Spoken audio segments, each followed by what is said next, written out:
Anda yang Tuhan itu mengatur. berdaulat, Bang Juma. Dia berdaulat. Anda yang mengatur Tuhan. Anda membatasi Tuhan harus jadi kuasa manusia. Tuhan, Bang Juma. Anda membatasi kuasa Tuhan. Itu dulu. Oke, baik. Anda menuduh saya membatasi kuasa Tuhan. Oke. Kenapa Yesus kemudian tidak bisa berbuat apa-apa dari dirinya sendiri? Dia utusan. Anjing kau, turun. Kamu anak anjing, turun. Kau menuduh saya tadi, saya membatasi. Ketika saya tanya, kenapa Yesus tidak bisa berbuat apa-apa dari dirinya sendiri? Apa jawabanmu, kampret? Anak ayam. Dia manusia katanya. Kau yang membatasi, kampret. Anak setan. Katanya jangan membatasi loh. Kamu yang membatasi dengan kamu menganggap Tuhan pencipta langit dan bumi jadi manusia. Kamu dengan sadar telah membatasi Tuhan itu. Gitu. Emosi Bang Zuma? Enggak. Jengkel aja. Jengkel. Bang Juma. Dia yang membatasi Tuhannya menjadi manusia, menuduh orang. Memang saya perhatikan dari tadi ini sudah botolnya udah tidak Otaknya nggak sampai gitu loh. Tidak terkendali. Otaknya nggak sampai. Itulah Bang Zuma, Bang Andi. Itulah akibat oli kotor dicampur skincare diminum. Nah, begitu. Ya, itu. Nggak nyampe otaknya. Assalamualaikum warahmatullahi wabarakatuh. Waalaikumsalam warahmatullahi wabarakatuh. Waalaikumsalam warahmatullahi wabarakatuh. Gurunda, Iya, gimana, Dek? izin screenshot Gurunda. Apa, Dek? Izin screenshot. Alhamdulillah aku bisa sekomal sama Bang Zuma. Lanjut. kadang ada lucunya juga ente ini. Allahu Akbar. Oke, kita naikkan lagi Bang Handi karena hostnya kayaknya lagi jauh Ya, dari tadi WA saya Bismillah. kontrol dulu lagi pergi bentar. Gimana Mas Aha? siap. Masih Ya. siapkah Anda berbahasa Indonesia? Ya, gini Bang Juma. Manusia itu kan kita semua ini kan pasti akan mati ya kan. Kemudian kita akan membusuk di dalam tanah dimakan belatung. Nah, ini membusuk dimakan belatung ini termasuk kategori mati atau kategori mati terkutuk, Bang? Karena kan tadi Bang Zuma bilang Yesus mati terkutuk. Apa bedanya mati dengan mati terkutuk? Nah, itu deh. Oke. Pada dasarnya manusia mati dalam kondisi terkutuk, dalam kondisi mulia, dalam kondisi terhormat, terhina, dan apapun itu yang namanya jasad dikubur di tanah, rasio kita akan menghantarkan kita kepada pemahaman bahwa jasad itu akan membusuk. Siapapun itu dulu. Nah, bagaimana dengan pernyataan terkutuk? Terkutuk ini bukan karena dia mati, tetapi karena ada dosa yang dia lakukan. Al-Quran mengatakan itu. Surah Al-Ma'idah ayat 33. Begitu juga dalam kitabnya Yahudi Ulangan 21. Terkutuk dikarenakan ulah dosa. Sehingga makhluk yang datang kepada Paulus membisikkan kepada Paulus bahwa Yesus mati dengan cara terkutuk disebabkan menanggung dosa-dosa manusia. Itu ilmu dari mana tuh? Ilmu dari mana itu? Ada orang mati terkutuk karena menanggung dosa manusia. Itu ilmu dari mana? Sedangkan menurut firman Tuhannya dalam Al-Quran, orang yang disalib adalah pelaku dosa yang membenci kepada pencipta langit dan bumi dan membenci kepada utusan Tuhan yang diutus ke bumi. Dan juga Ulangan di dalam kitabnya Nabi Musa diterangkan oleh terjemahan kitabnya yang ada pada diri saudara.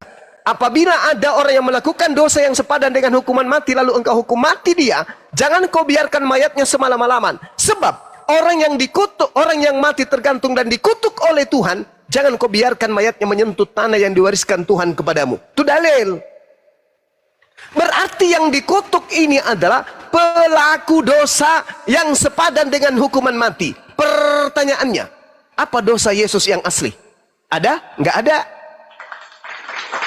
Siapa yang berani menunjukkan dosa Yesus yang asli? Ada nggak? Nggak ada, Bang. Nggak ada. Berarti yang digantung terkutuk ini bukan Yesus, tapi iblis yang datang mengaku Yesus kepada Paulus, mengajarkan yang digantung mati itu adalah aku Yesus, tapi palsu. Sembahlah aku, Oke. sembahlah aku. Nah, sekarang Aku loh yang pertanyaannya- berjasa menghapus dosamu. Nah itu obat sekarang kuping buat kalian tuh. Silakan. Ya, sekarang pertanyaannya, apa dosa Habil sehingga ia dibunuh oleh Kabil, Bang? Ya, itu adalah unsur dari keserakahan sifat kemanusiaan yang ada pada diri saudaranya. Nggak ada dosa di sana. Tetapi unsur yang lain, seibarat jawaban itu juga saya berikan kepada saudara ketika Anda bertanya kepada saya, apa dosa Yesus sampai dia dibunuh? Tak ada. Tapi permasalahannya adalah ada kaidah yang mengikat. Apa itu? Yang disalib adalah pelaku dosa maksiat. Gak bisa Anda lari dari sana. Jangan Anda jadikan Kain dan Habil saudaranya, nggak ada. Nggak mention dengan itu. Sebab ada kaidah yang mengatur. Apa itu? Ulangan 21 nomor 22 sampai 23. Dan Paulus pun menjadikan itu sebagai legalitas standing untuk penyaliban. Di mana? Galatia 3 nomor 13. Sebab ada tertulis. Di mana tertulis? Di Ulangan 21. Paulus pun menjadikan itu sebagai referensi. Terkutuklah orang yang mati digantung di kayu salib. Nah, jangan Anda lari ke Kain dan saudaranya, jangan. Nggak ada nyambungnya di sana, karena di situ tidak ada kaidah. Yang ada kaidahnya itu adalah yang disalibkan. Al-Maidah ayat 33, Ulangan 21 nomor 22 23. Itu kaidahnya. Kenapa bisa ke situ? Karena Paulus yang memasang perangkap itu sendiri. Galatia 3 nomor 13, terkutuklah orang, Kristus telah menebus Kristen dari kutuk hukum Taurat dengan jalan menjadi apa? Menjadi kutuk, sebab ada tertulis, terkutuklah orang yang mati di atas tiang salib. Berarti yang digantung di salib yang kalian sembah ini bukan Yesus. Karena Yesus tak pernah melakukan dosa. Yesus tidak pernah melakukan kesalahan yang menyebabkan dirinya dikutuk oleh Elohim. Bahkan Yesus itu adalah hamba yang dikasihi. Dia jalan kebenaran dan hidup. Tapi itu semua diramu kemudian oleh iblis yang datang kepada Paulus. Aku loh yang mati untuk dosa-dosa kalian. Aku loh Yesus yang telah menebus kalian. Sembahlah aku. Aku akan memberikan surga. Itu siapa? Itu siapa yang minta kemudian seperti itu? Yesus yang palsu. Makanya ketika kemudian di hari terakhir nanti, orang-orang Kristen yang siang malam menyembah Yesus, Tuhan Yesus, Tuhan Yesus, Tuhan Yesus, siang malam sampai masuk di kubur, nanti ketika dihakimi, apa kata Yesus? Enyahlah daripadaku kalian semua adalah pembuat kejahatan. Aku Yesus tidak mengenal kalian. Kenapa aku tidak mengenal kalian? Karena aku hanya diutus kepada domba yang ada di Israel, bukan domba di luar daripada Israel. Matius 15 nomor 24. Aku diutus hanya kepada domba yang hilang dari umat Israel. Sedangkan kalian bukan umat Israel, bukan. Halo Bang Juma. Ya, halo Uco. Ya. Kenapa kamu orang Islam membahas orang punya Kristen? Kenapa nggak bahas saja memperdalam iman kalian? Supaya Ini memperdalam iman pengaruh dengan kami. Kristen. Ini memperdalam iman kami, Bang. Karena Al-Quran membahas iman kalian itu tidak berhubungan. Al-Quran membahas ajaran kalian. Wa is qala Allah ya Isa bin Maryam a anta qulta linnas tahizuni wa ummi. Oke? Ma qultu lahum illa ma amartani bi ani abudullah rabbi wa rabbakum. Oke? Al-Quran saya datang mengajarkan tentang akidah kalian. Al-Quran saya datang mengajarkan ciri-ciri sifat kalian. Al-Quran saya datang menjelaskan tempat neraka yang akan kalian tuju. Jadi jangan gengsi. Ketika Orde Lama diceritain oleh Orde Baru, itu hukum alam. Ketika Orde Lama, Orde Baru dibahas oleh Reformasi, itu sunnatullah. Ketika Torah, Injil, dan keadaan yang meliputi itu semua dibahas oleh Al-Quran, jangan kau sakit hati. Itu yang pertama. Kedua, kenapa saya membahas agamamu? Karena agamamu yang menyerempet masuk ke dalam akidah kami umat Islam. Karena agamamu diajarkan untuk memurtadkan umat Islam. Karena agamamu diajarkan dengan cara apapun agar memurtadkan umat Islam. Karena agamamu mendirikan lembaga-lembaga sekolah untuk menghujat dan menistakan agama Islam. Paham sampai sini? Itu nggak kebalik, Bang. Kitab kami kan lebih tua, Bang. Kitab kamu lebih tua, oke. Iya. Apa sampul kitabmu yang lebih tua itu? Sampul di luarnya apa? Sampul. Ya, Maksudnya apa, Bang? Sampul. sampul penutup Gini, penutupnya ya kan? di depan itu Gini, apa namanya? Apa tertulis di situ apa? Kitab. Oh, jangan gitu dong. Itu penipuan namanya. Sampul kitabmu yang tertua itu apa namanya? Oh, Codex Sinaiticus, Bang. Sampulnya di luar. Nama bukumu, tahu. judul bukumu itu apa namanya? Biblos. Biblos. Itu yang tertua. Yang paling tua lagi ada nggak? Dari Biblos ada nggak? 4. Paling tua abad Iya. keempat, Bang. Nah, Ya, apa nama sampulnya di depan? aku nggak tahu, Bang. Nah, Biblika. Nah, sekarang kok tiba-tiba di Indonesia namanya Alkitab? Dari mana kata Alkitab ini diambil? iya, karena di Hai, Bang.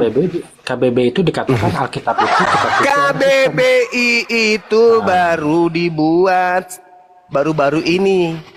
Lah, Al-Quran sudah menggunakan Selalu kata membahas Alkitab Ya, di abad agama orang ke-7. lain gitu loh, Pak. bukan maksudnya Jadi dulu Cok. Kenapa Oke? selalu membahas agama orang Loh, Dulu Cok. kenapa selalu membahas agama orang lain? Kenapa? Ya, ini Karena udah kalian agamamu masuk itu- dalam supaya Kan saya sudah jawab tadi. Saya sudah jawab tadi, kalau Uco. kita- dengar Uco. dulu, dengar dulu. Udah ku jawab tadi, Uco. Belum. Kamu belum jawab. Kalau Saya ditanya, kenapa kamu membahas agama Kristen? Karena agama Kristen itu adalah agama yang dijual, yang dipromosikan oleh sales-sales agar orang membelinya, mengambilnya, menganutnya. Dan saya tidak menginginkan kemudian itu terjadi. Karena agama saya memerintahkan saya untuk menyampaikan amar ma'ruf nahi mungkar. Mengajarkan menyembah kepada manusia terkutuk di atas pohon itu adalah sebuah kemungkaran. Apalagi diajarkan dengan cara tepu-tepu. Paham? Paham ya? Nah itu, Anda harus sadar itu. Bang Juma. Ya, Kristen itu 2,4 miliar, Bang. Islam 1,9 miliar. yes. Banget. Misionaris sudah tidak diperlukan lagi, Bang. Kami sudah mayoritas dunia. Buktinya? Buktinya?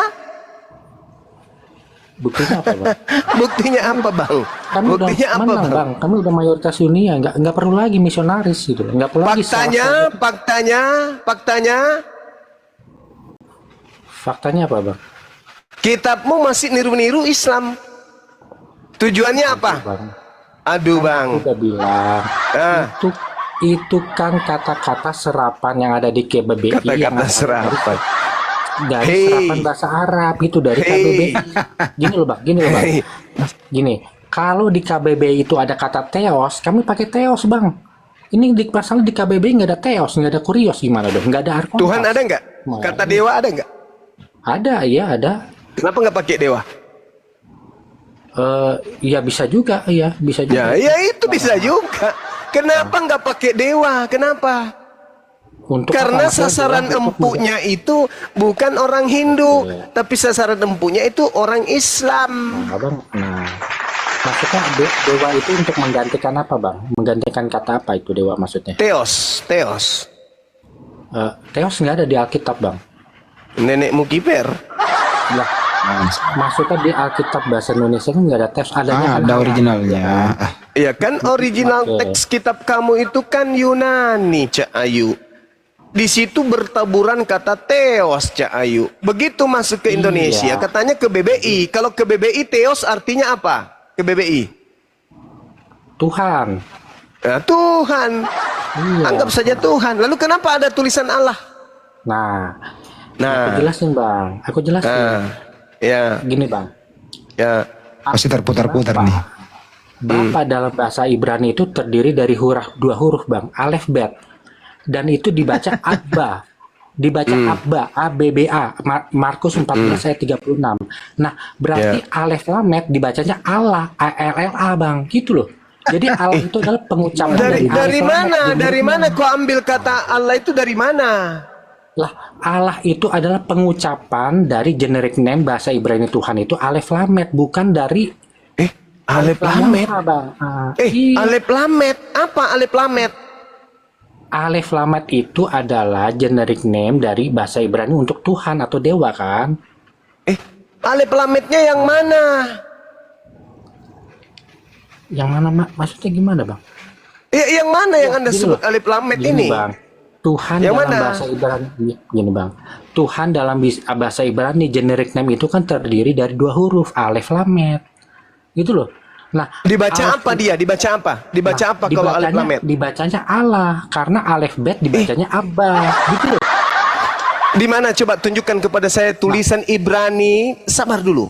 Tulisan Ibrani yang merujuk kepada Tuhan sembahan mereka dengan sebutan Allah itu di mana? Nah, gini loh, Ayo. Bang. Kok gini loh, Bang? Gini. Enggak. Alif Lamet tadi menyebut kata Alif Lamet yang adalah Allah itu dalam kitab Yahudi itu di mana tertulis? Gini, Bang. Teos itu kan kalau gini. Ya, larinya ke Yunani lagi. Lari Ibrani, lari ke Theos. Aduh. Kan Teos itu kalau diterjemahkan ke bahasa Ibrani itu menjadi 2 huruf Alef Lamet. Nah, Tak ada, Bang. Anda Aduh, sudah melakukan penipuan. aduh. Anda sudah melakukan penipuan. Nggak ada itu, nggak ada. Oke. Theos Oke, itu kalau- dewa. Alef Lamet Iya. yang kamu maksud itu adalah El. Lah iya Betul? itu kan Betul? itu Tuhan dalam bahasa Ibrani kan, betul. Betul. Ketika dia masuk ke dalam bahasa Yunani apa? Itu El ini. Theos. El juga. Wah, kok El? El juga. Loh, kok gimana ceritanya? Itu kan generic name, Bang. Jadi kalau diterjemahkan ke Yunani jadi Theos. Loh. El itu gelar Tuhan kan dalam bahasa Ibrani kan? Gini, Bang. Iya. Ketika dia masuk ke dalam bahasa Yunani, kenapa nama Tuhannya orang kau ganti juga pakai kau terjemahkan? Itu bukan proper name, Bang. L itu bukan terus? proper name. Jadi Oke. kalau diterjemahkan ke Yunani, Theos, Terperangkap kamu ini. gitu. Nah, kok gini? Proper name nama Tuhannya Yahudi apa? YHWH. Masuk ke Yunani disebut Nah, aku nggak tahu tuh, Bang, kalau itu. Nggak tahu.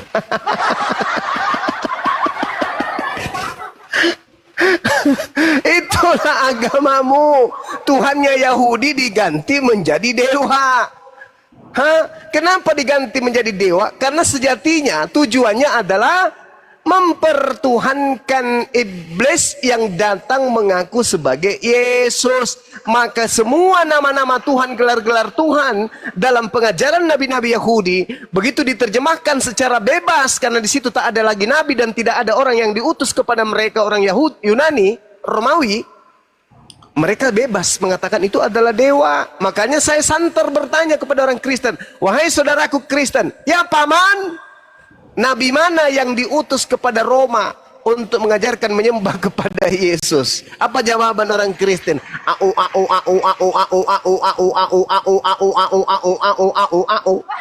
Sama seperti Anda. Yothepape diterjemahkan ke dalam bahasa Yunani kitabnya disebut apa? Nggak tahu, Bang. Nggak tahu, Bang. Nggak tahu, Bang. Jadi selama ini kamu pelajari apa?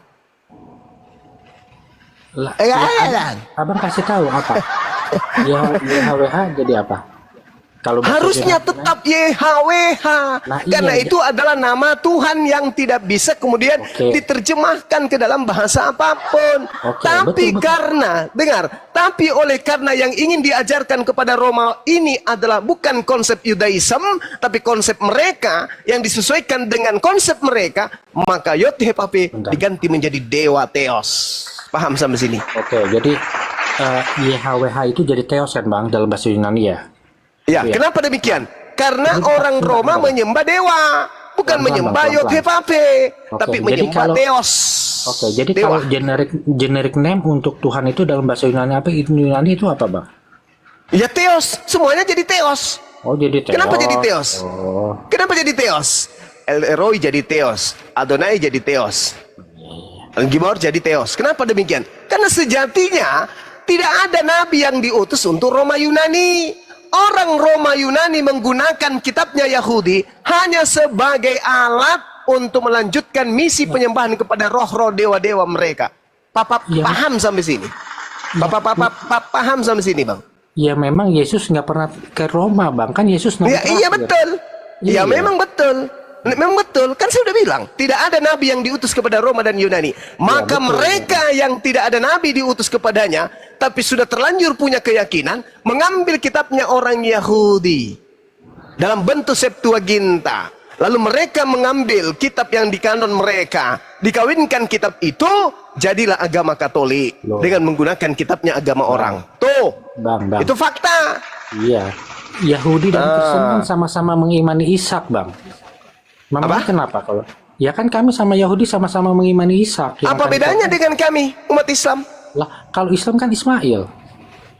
Loh, kami beriman kepada Nabi Ishak juga. Lah, kalau Islam itu kan yang diimani itu adalah Ismail yang akan dikorbankan. Kalau kami dan Yahudi itu Ishak.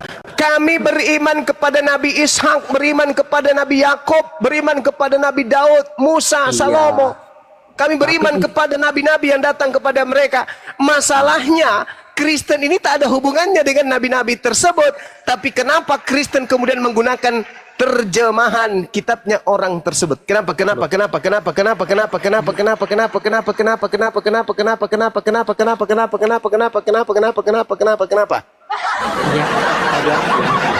Ya, Karena apa? Lah, karena Karena kami apa? sama-sama mengimani Ishak yang akan dikorbankan itu. Kami pula apa Itu. hubungannya? Kami dan Apa Yahudi hubungannya? sama-sama mengimani Apa Ishak, hubungannya? Memangnya setelah kemudian ada pernyataan Anda mengatakan sama-sama beriman kepada Ishak, memang kitabnya Nabi Musa itu untuk orang Roma? Oh, nggak cuma untuk semua orang Roma, untuk semua bangsa, Bang. Dalil? Dalil. Ya, jadikanlah semua bangsa muridku. Iya. Itu bukan Yesus asli itu. Itu orang yang keluar dari kubur. Yang keluar dari kubur itu di Matius 28 itu adalah makhluk yang bukan Yesus. Sini yuk, Jadikanlah- ku bisikin gini, lu. Bang, gini, Kepada aku telah diberi kuasa. Itu siapa yang pernah berkata kepada aku telah diberi kuasa? Yesus. Di mana Yesus pernah mengatakan itu ketika dia melakukan penginjilan? Tunjuk satu dalil. Ada. Loh, kan jadikanlah semua bangsa muridku itu. Itu ucapan, itu kan, ucapan Bang. yang muncul belakangan, Bang. Itu Bang, ucapan orang yang keluar dari goa kubur. Itu tertulis di Kodeks Sinaiticus loh. Itu bukan ayat sisipan loh. Hei, saudara, kitab Anda tertulis itu dimulai abad keberapa? Tahun keberapa? Keempat, Bang. Abad keempat kan? Yesus datang di abad Pertama. abad pertama. Kan udah terjawab sebenarnya. Sekarang permasalahannya adalah Matius 28 ini bukan ucapan Yesus yang asli. Nah, gini, Bang. Nah, Permasalahannya mau kita begini. buktikan? Iya, Mau kita begini, buktikan? Bang. Permasalahannya Sudahlah. begini, Bang. Gini. Apa itu? Mana yang bisa lebih dipercaya? Kitab dari abad keempat yang menceritakan peristiwa di abad pertama atau kitab dari abad ke-7 yang menceritakan peristiwa di abad pertama? Ya pastinya Hai. lebih dekat dong, Bang. Oke, maka dari itulah kita bahas. Kalau Anda mengatakan lebih percaya yang lebih dekat, makanya ku jawab, ku tanya. Yohanes 17:8 kata Yesus, segala firman yang engkau berikan kepadaku telah aku sampaikan kepada mereka dan mereka telah percaya dan mereka beriman. Mereka percaya bahwa engkaulah yang telah mengutus aku. Segala firman yang Yesus sampaikan kepada murid-muridnya, ada nggak di situ Matius 28? Kepada aku telah diberi kuasa baik di langit maupun di bumi. Pergilah ke seluruh dunia, jadikanlah seluruh bangsa menjadi murid. Ada nggak ucapan Yesus itu? Ada nggak? Dari segala firman itu? Ada nggak? Ada tidak? Ada tidak, Bang? Itu Ada nggak? tertulis di kitab tertua loh, memang ada. Aduh, saudaraku ini. Yesus sebelum terancam untuk dipidanakan, untuk disalibkan, Yesus sudah menutup pengajiannya. Segala firman yang engkau berikan telah aku sampaikan kepada mereka. Segalanya telah aku sampaikan. Dan di antara semua submateri penyampaian Yesus, tidak ada satupun dalilnya kepada aku diberi kuasa baik di langit maupun di bumi. Berarti itu tidak masuk ke dalam firman yang Yesus sampaikan kepada muridnya. Cek per cek ternyata Matius 28 ini diucapkan oleh orang atau makhluk yang keluar dari kubur. Itu bukan Yesus lagi itu. Itu bukan Yesus. Yang berkata itu yang kepadaku telah diberi kuasa. Anda boleh baca di dalam Lukas 4. Siapa yang berkata di sana bahwa kepadaku telah diberi kuasa? Iblis. Yang berkata di sana iblis, Bang. Apa kata iblis kepada Yesus? Yesus, ya paman, hei, kepadaku telah diberi kuasa dan segala kemuliaan di dunia. Dan itu akan kuberikan kepadamu. Sebab semuanya itu telah diserahkan kepadaku. Dan aku akan memberikannya kepada siapa saja yang ku kehendaki. Itu siapa itu? Wow, iblis. Iblis itu yang berkata kepadaku telah diberi kuasa baik di langit maupun di bumi. Itu Yesus bukan. Itu iblis. Di mana tertulis teman-teman? Lukas 4 nomor 6 nomor 7. Ketika kemudian dia mengucapkan itu, Yesus tergoda enggak? Enggak. Apa kata Yesus? EGP, mau lu diberi kuasa kek, mau diberi apa kek, EGP. Aku tidak akan pernah tunduk kepadamu, kata iblis. Keterangan Lukas, sesudah itu iblis mengakhiri semua itu.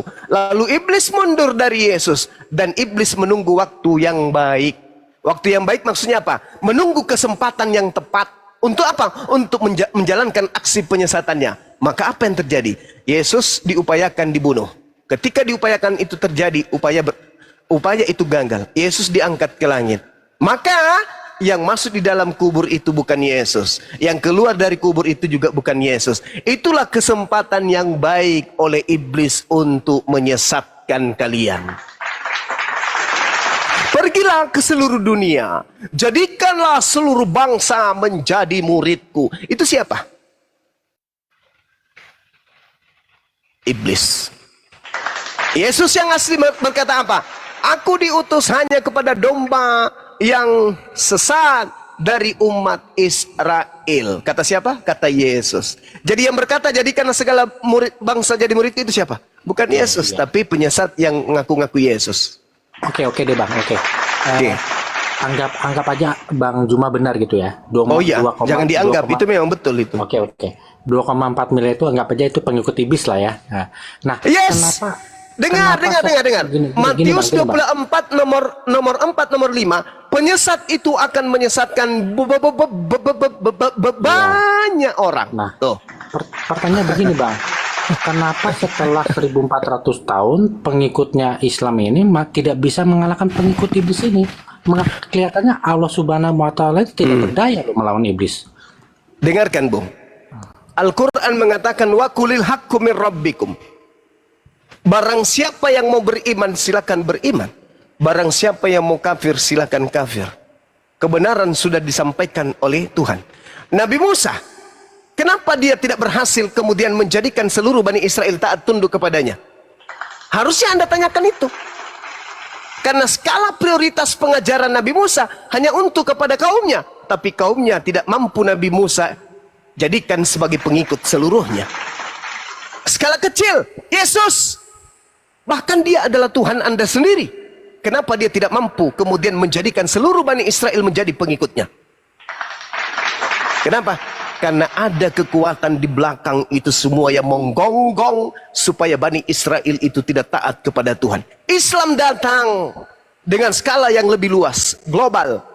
Islamnya untuk seluruh umat manusia. Tapi kenapa kemudian tidak mampu mengislamkan semuanya? Kenapa? Karena kalian sudah terkungkung dan terpenjara dalam lingkaran setan.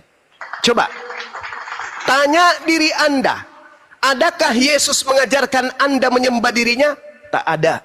Tanya diri Anda, adakah Yesus mengajarkan dan pernah menyebut kata Kristen? Tidak ada. Tanya diri Anda, adakah Yesus pernah menyebutkan kemudian untuk ibadah minggu? Tak ada. Adakah pernah menyebut gereja? Tak ada. Menyebut pendeta? Tak ada. Pastor? Tak ada. Jangan bersunat? Tak ada. Makan babi? Tak ada. Semua yang Kristen lakukan, prosesi lahir dan batinnya Kristen, sedikit pun tidak pernah menyentuh hakikat pengajaran Yesus kepada Bani Israel. Tanya itu semua, lalu Anda pertanyakan, sebenarnya saya Kristen ini ajaran siapa? Pasti akan berkata, ajaran Yesus yang datang kepada Paulus. Nah, pertanyaannya kemudian, kalau Yesus yang datang kepada Paulus adalah Yesus yang asli, bohongkah Yesus yang berkata akan muncul Yesus palsu menyesatkan banyak manusia? Kalau dia tidak bohong, berarti betul. Kalau dia betul, tolong carikan saya di mana ada Yesus palsu yang banyak pengikutnya selain daripada Kristen, supaya saya tidak mengatakan bahwa Yesus itu pembohong. Dia berkata akan datang Yesus palsu dan pengikutnya akan banyak karena dia akan menyesatkan banyak orang. Berarti orang yang disesatkan Yesus palsu ini banyak. Kalau itu bukan Kristen, tolong tunjukkan. Orang yang disesatkan oknum yang mengaku Yesus ini, itu golongannya apa selain Kristen? Ada? Tunjukkan ke saya.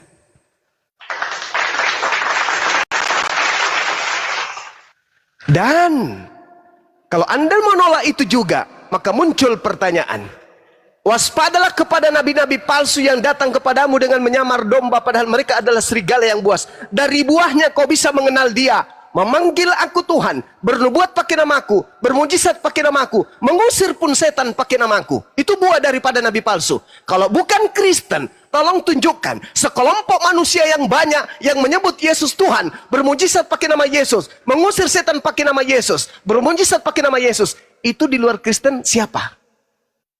Supaya Anda bisa mengelak bahwa buah dari nabi palsu bukan Kristen. Tapi siapa? Tunjukkan kepada saya. Hindu kagak, Buddha kagak, Islam apalagi. Lalu siapa kalau bukan Kristen? Siapa? Kalau bukan Kristen lalu siapa? Itu yang kedua. Yang ketiga, Yesus berkata di dalam Matius 23, jangan kau ikuti orang-orang Farisi dan ahli Taurat, meskipun mereka telah menduduki kursi Nabi Musa, tapi mereka mengajarkan Taurat, namun mereka tidak mempraktekkan. Jangan ikuti dulu. Sabar, saudara, sabar. Kalau Anda tidak sanggup mendengarkan suara saya, silakan masuk ke toilet onani seperti kemarin yang kau lakukan. Jangan ke sini. Saya mengajarkan berita kebenaran. Yang ketiga, Matius 23 nomor 15. Celakalah engkau wahai ahli Taurat. Celakalah engkau wahai orang Farisi. Wahai orang munafik. Engkau menyeberangi lautan, menjelajahi daratan, mentobatkan orang menjadi pengikutmu. Dan setelah menjadi pengikutmu, kau jadikan orang neraka dan menjadi 2 kali lebih jahat daripada engkau sendiri. Kalau itu bukan Paulus dan pengikutnya bukan Kristen, tolong tunjukkan kepada saya. Orang Farisi mana yang meninggalkan Yerusalem, menjelajahi daratan, menyeberangi lautan, mentobatkan orang di luar Yerusalem, dan agama apa yang dimaksud setelah dia mengatakan, engkau telah mentobatkan dan telah menjadi pengikutmu, kau jadikan orang neraka dan 2 kali lebih jahat daripada kamu. Tolong tunjukkan orang Farisi mana yang mendirikan sekte di luar Yahudi yang menyeberangi lautan dan menjelajahi daratan. Silakan. 3 poin ini kewajiban Kristen untuk menjawab, untuk membebaskan diri Kristen dari agama yang diajarkan oleh makhluk yang mengaku Yesus, yang datang kepada Paulus, yang datang kepada nabi-nabi palsu. Kalau bukan agama kalian, bantu saya, agama apa itu yang memanggil Yesus Tuhan, bernubuat, mengusir setan, mengobati jemaat yang sakit? Kalau bukan Kristen, lalu apa nama agamanya?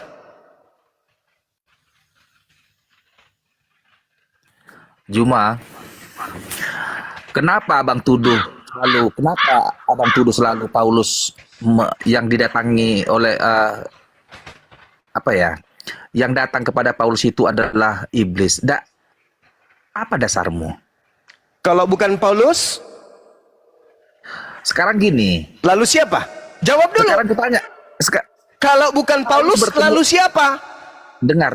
Paulus bertemu Yesus pada saat perjalanan ke Tarsus. Benar, itu di Kisah Rasul ya. Di Kisah Rasul yang 9. Tapi kutanya samamu dulu. Perbuatan apa yang mencerminkan bahwa Paulus ini pengikut iblis? Apa perbuatan kejahatan Paulus setelah dia mendapatkan penglihatan di perjalanan ke Tarsus? Apa kejahatan si Paulus diperbuatnya setelah itu? Apa keuntungannya mengikut iblis itu? Oke, sudah. Apa saya kejahatan jawab. Paulus? Jawab. Kejahatannya mungkin Anda tidak bisa lihat karena Anda adalah pengikutnya. Sekarang permasalahannya adalah menurut saudara, tanda-tanda buah dari pengajaran nabi palsu, menurut saudara, memanggil Yesus Tuhan, bernubuat, mengusir setan, bermujizat pakai nama Yesus itu, Kalau bukan pengikut Paulus, lalu siapa? Tunjuk kepada saya sekarang. Nggak ngerti kok pertanyaanku. Kamu nggak ngerti jawaban saya. Sifat jahat apa yang ditunjukkan si Paulus setelah bertemu dengan yang kau tuduh Menjadikan makhluk gaib itu? kalian sebagai buah-buah dari pengajaran nabi palsu. Belum paham juga? Itu bukan kejahatan terhadap sesama manusia itu. Sekarang Kenapa contoh nih, Yesus sendiri yang mengatakan itu? Yesusnya yang mengatakan, jangan submateri dari saya, dari Yesus. Waspadalah kepada nabi palsu yang datang kepadamu menyamar seperti domba, padahal mereka adalah serigala yang buas. Dari buahnya kan? Dari buahnya sekarang kan? gini Juma. Dari buahnya. Tunggu dulu. Dari buahnya Paulus kata Yesus ada kan? mengambil istri orang lain? Tidak ada buah seperti itu yang diajarkan oleh Adakah Yesus. Paulus Tidak korupsi? ada buahnya. Adakah Tidak Paulus ada buah mencuri? dari pengajaran palsu seperti itu, Bung. Jangan pergilah diri Anda. Tidak ada buah palsu dari nabi palsu itu. Nggak ada. Yang dikatakan oleh Yesus, memanggil aku Tuhan, bernubuat pakai namaku, mengusir setan pakai namaku, bermujizat pakai namaku. Kenapa Anda menambahkan kategori-kategori yang lain? Benar. Karena Anda sabar. Karena Anda sejatinya adalah perpanjangan tangan daripada si Dajjal yang datang kepada Paulus. Kamu sampai sini. Juma, kau guru palsu, kawan. Sekarang tunjukkan sama aku di mana Paulus mencuri, di mana Paulus membunuh, Tidak di mana ada Paulus bersaksi dusta. dikatakan. Sabar dulu. Tidak ada dikatakan bahwa tanda-tanda buah dari pengajaran nabi palsu seperti yang Anda sampaikan barusan. Jangan Anda menambahkan. Yesusnya yang Dengar, berkata, sabar dulu. Jangan abstrak, Juma. Sabar dulu. Jangan Anda kemudian memutarbalikkan isi Bible Anda sendiri. Waspadalah kepada nabi-nabi palsu yang datang kepadamu dengan memakai namaku. Itu. Lalu apa endingnya kemudian? Memanggil aku Tuhan, bermujizat, bernubuat, mengusir setan pakai namaku. Tidak ada yang Anda katakan itu. Coba Anda uraikan kepada saya, siapa di atas muka bumi ini komunitas terbanyak yang kemudian memanggil Yesus Tuhan selain Kristen?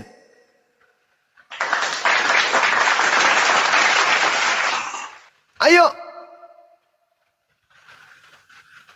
Wa makaru wa makarallah wallahu khairul makirin.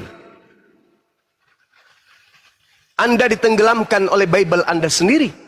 Karena musuh terberat Anda itu adalah Bible Anda. Ayo, musuh Anda adalah Yesus. Yesuslah musuh Anda. Jangankan sekarang, nanti pun ketika Anda datang bersungut-sungut bersujud kepada Yesus. Yesus, ya paman, bukankah kami bernubuat pakai namamu? Jadi Bermujizat macam pakai Doraemon namamu, berbuat. mengusir setan pakai namamu pula. Apa kata Yesus pada saat itu, Bung? Apa kata Yesus? Enyahlah daripadaku. Kalian Selain semua itu- adalah pembuat kejahatan. Aku tidak mengenal kalian. Kalian semua adalah pembuat kejahatan. Jangan itu Kepada aja siapa Yesus argumen berkata demikian? Juma. Apa kejahatan Paulus terhadap sesamanya manusia? Itulah dulu. Menjadikan separuh penduduk bumi menjadi buah dari pengajaran nabi palsu. Nggak bisa kau jadikan itu. Hey! Pernahkah dia mengambil istri orang lain? Kenapa larinya ke situ, saudara? Kalau Itulah itu yang perbuatan iblis. Sabar dulu. Pernahkah Paulus menyuruh untuk menceraikan istrinya? Sabar. Sekarang saya tanya samamu, tertulis di mana tanda-tanda itu? Sebagai pengajar nabi palsu mengambil istri orang, itu tanda-tanda di mana itu tertulis? Tunjukkan Sekarang kepada aku saya. tanya kau, apa ajaran Paulus yang menyakiti kemanusiaan? Jangan kau jadikan Paulus sebagai acuan. Dengar. Jadikan Yesusnya. Saudara, jadikan Yesusnya sebagai acuan. Jangan Paulus. Saya tidak mengatakan Paulus. nggak ngerti Saya apa mengatakan tulisan di Alkitab saya itu. mengatakan yang Anda harus jadikan acuan itu Yesus. Jangan Paulus. Kan saya bertanya sama saudara, kalau itu bukan Paulus dan itu bukan Kristen, tunjukkan kandidat yang lain. Tunjukkan orang Farisi nyebrang lautan, menjelajahi daratan. Tunjukkan kepada saya. Kalau bukan Paulus siapa? Apa yang mau kutunjukkan samamu? Selain Si Paulus. Juma nabi palsu sekarang berkuar-kuar ke sana. Kok enggak pula aku nabi? Ayo. Satu-satu bicara. Juma, Izin dulu ayo, kalau mau bicara. Tunjukkan dia kepada namanya saya. guru, Ayo. dia ini guru palsu. Silakan. Anda mau mengatakan saya guru palsu, silakan. Tapi Anda harus Iya. menerangkan kepada penduduk Indonesia.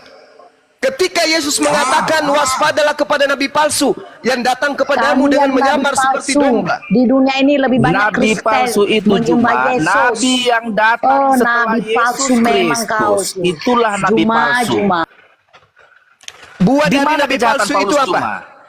Oke. Sekarang Di mana buah. kejahatan Paulus? Oke, Jangan kasih itu oke. aja argumenmu. Saya tidak butuh kejahatan Paulus. Yang saya Jadi kalau butuhkan dia nggak sekarang ini penjahat, adalah kenapa kau bilang dia jadi penjahat? Oke, buah dari nabi palsu itu apa saja? Menurut Yesus, satu, Yesus sendiri datang kepada Paulus mengalami Iya, kelihatannya nggak di nyambung. Tarsus. Dengar baik-baik. saya ulang lagi. Ayatnya, nggak- Saya pada ulang saat lagi. dia- Menurut Yesus, buah dari nabi palsu itu adalah satu. Apa? nggak ngerti kau Alkitab Juma. Kau Nah, harus itu kan Nah, inilah yang dikatakan Al-Quran, inna kaidah syaitan kana daif. Sesungguhnya tipu daya iblis itu lemah. Yang membuatnya kuat adalah saudaranya, yaitu orang-orang kafir. Saya membawa data, Bung. Matius 15. Jelas itu, Matius 7. Saya bawa data. Matius 7 nomor 15, saya bawa data. Apa dibilang sebenarnya? Apa katanya? Matius 7? Waspadalah kepada nabi-nabi palsu yang datang kepadamu dan yang menyamar seperti domba. Paulus Dari buahnya kau bisa melihat dia. Apa buahnya? Memanggil aku Tuhan, bermujizat pakai namaku, bernubuat pakai namaku, mengusir setan pakai namaku. Pertanyaan saya, Bung, buah dari nabi palsu ini di mana? Di Islam atau di Kristen? Oh, itu jangan asih itu aja. Kapan Paulus menginginkan istri orang lain? Anda ke gereja, cari pendeta Anda, turunkan celananya seperti biasa, celop, celop, celop.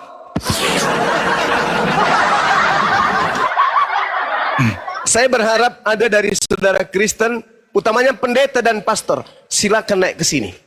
Wa makaru wa makarallah, wallahu khairul makirin. Al-Quran saya mengatakan itu. Silakan Bang Andi. Betul. Mau tahu nggak Masya Allah. apa buah yang paling signifikan ajaran Paulus itu adalah merusak akal manusia. Itu. Kenapa demikian? Udah tahu manusia dikatakan Tuhan. Itu Ada nggak rusak akal dalilnya itu Bang Andi? Saya butuh Ya. dalil. Ada dalilnya. Yesus Ada. kan menyuruh Menggunakan memakai akal budimu dipakai kan begitu.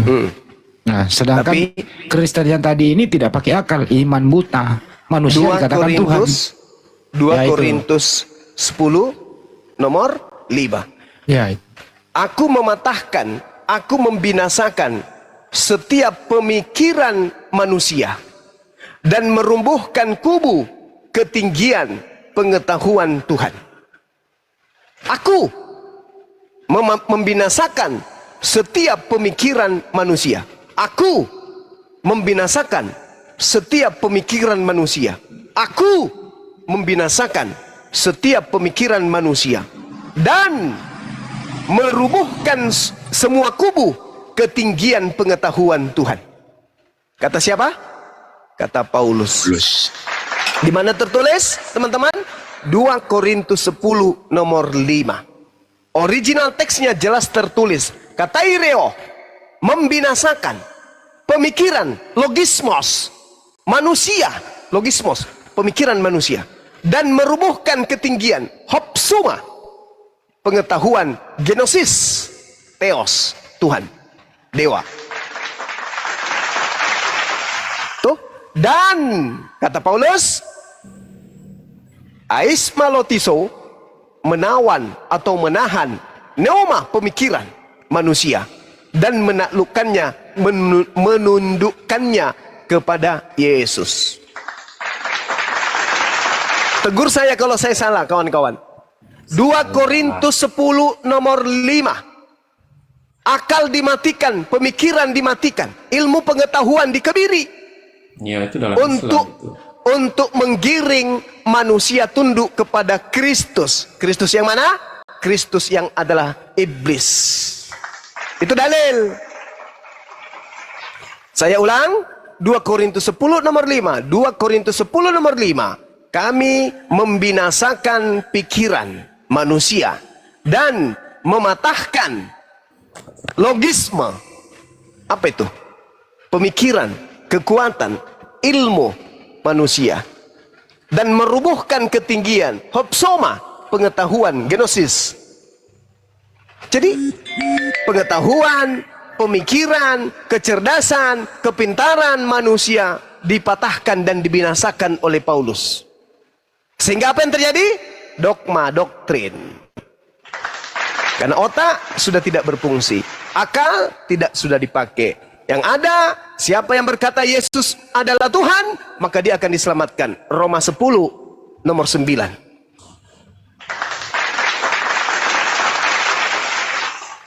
Ayo Bang, silakan. Tidak terjawab ya Bang Juma ya, bahwa ajaran Paulus itu mematikan akal sehat. Yes, di mana dalilnya Bang Handi? Ya 2 Korintus 10 nomor 5. Wes, minta nih, macam nih. Kenapa demikian faktanya gitu loh. Setiap kita lihat anak orang yang pernah dikandung 9 bulan dilahirkan menjadi bayi dikatakan Tuhan. Ini akal rusak apa akal normal? Rusak itu akal itu. Macam nih, pintar. Pintar Bang Handi. Masya Allah, pintar Bang Handi. Rusak itu akal. Keren Bang Handi, thank you Bang Handi. Dilarikan ke tadi, ada nggak Paulus mengambil istri orang? Ya dia jangan kan ambil istri orang, nggak jelas siapa orang tuanya siapa istrinya kok. Gimana sih? Kalau gue tadi yang jawab, gue jawab itu Bang Juma. Sama seperti setan. Setan nggak ditahu siapa bapaknya, siapa emaknya, siapa istrinya, siapa anaknya. Tiba-tiba saja mendirikan agama Kristen, ya kan ya? Iya. Mulai yang dari pada Antioquia. intinya, PR saudara Kristen adalah ketika Yesus berkata waspadalah kepada penyesat yang datang kepadamu dengan memakai nama Yesus. Pertanyaan saya, percaya tidak Kristen kalau akan datang setelah Yesus yang asli pergi, Yesus palsu, penyesat? Percaya atau tidak? Itu dulu. Kalau tidak percaya, antara percaya dan Yesus. tidak. Ya, silakan Darius, apa yang mau Ya, ditanggapi? silakan. Saya Bang. Mau menanggapi Darius dulu ya. Naik, silakan Darius. Nurali. Iya paman. Ya Nurali. Darius dulu Bang, saya panggil. Darius mau nggak? Bener ada itu nabi palsu itu siapa menurut Bang Juma itu? Dari buahnya Anda lihat, dari buahnya. Dari buahnya nabi palsu itu. Nabi palsu buahnya pengajarannya apa? Pengikutnya memanggil Yesus Tuhan. Pengikutnya bernubuat, bermujizat, mengusir setan pakai nama Yesus. Itu di mana itu terjadi? Di Islam atau di Kristen? Kristen. Di tahun-tahun sebelum Masehi Bang Juma. Muhammad memakai nama Isa. Kau belum siapa, silakan ngomong, kau ngomong terus. Allahu Akbar, Masya Allah. Silakan Darius ditanggapi. Bukannya nabi palsu itu si Luga ya? Termasuk itu juga. Termasuk itu. Tapi Luga, andaikan hidup sesaman dengan penulis kitab Wahyu, itu pemikirannya, angan-angannya, halusinasinya itu sama. Mirip-mirip itu Bang. Mirip-mirip. Ya udah, terima kasih. Saya nyimak dulu, mau diturunkan boleh ya Bang? Silahkan. Ya, silakan belajar dan renungkan apa yang saya sampaikan. Kalau tidak berdata, tolak. Tapi kalau berdata, silakan Anda renungkan.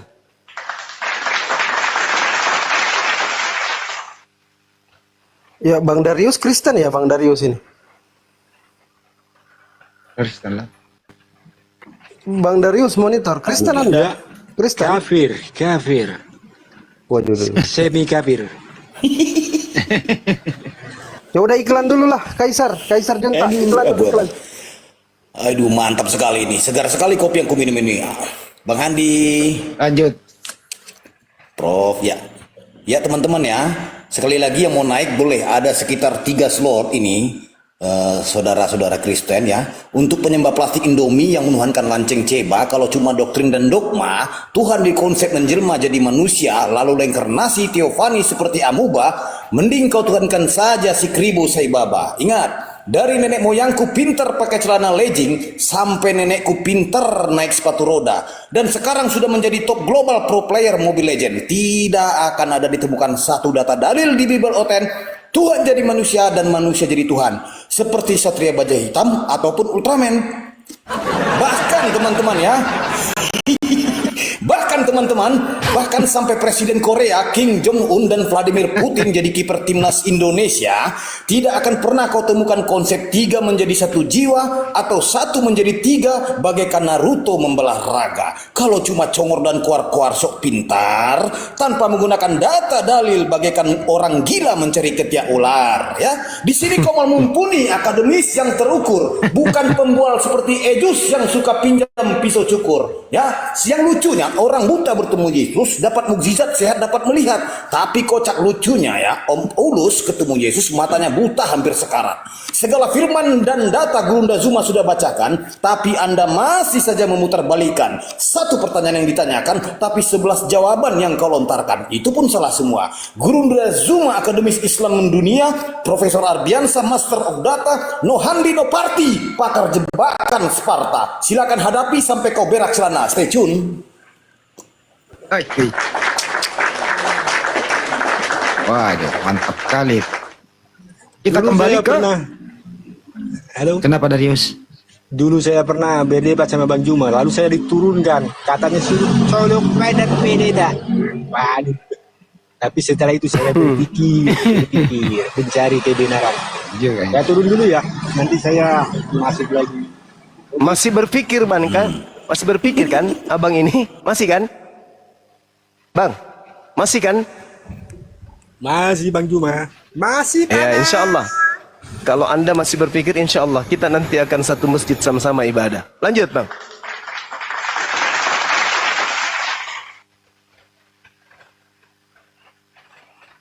Tapi sebelum saya masjid bersihin badan dulu, jangan pakai sepatu. Bang Juma. Iya, gimana Bang? Tolong keluarkan kata-kata mutiara colok pandat pendeta celupin yang tidak. Saya kangen itu kan. Jangan. Tidak bagus itu, tidak bagus. Nanti aja. Nanti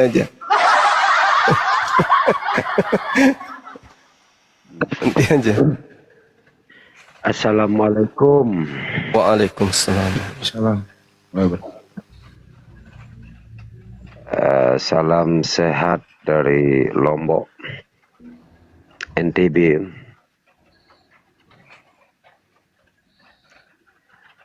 Bang, salam kembali Bang. Khususnya untuk Bang Zuma, konon-konon lah saya ini ingin melontarkan 2 kalimat nasihat kalau diizinkan. Silakan Bang. Nasihat saja bisa enggak? Iya. Luar biasa, saya salut, saya kagum dengan kecerdasannya Bang Zuma. Tapi kalau boleh jangan sampai lupa Bang Zuma, soalnya ada saya pernah dengar pepatah dari para pelingsir di Lombok. Dia bilang kalau iblis tidak bisa menyesatkan kita dengan cara dirobohkan, diapakan kan, iblis akan berusaha menjunjung tinggi kita supaya kita yang merasa lebih hebat, lebih pintar atau lebih tinggi kan begitu. Iya, Masya Allah.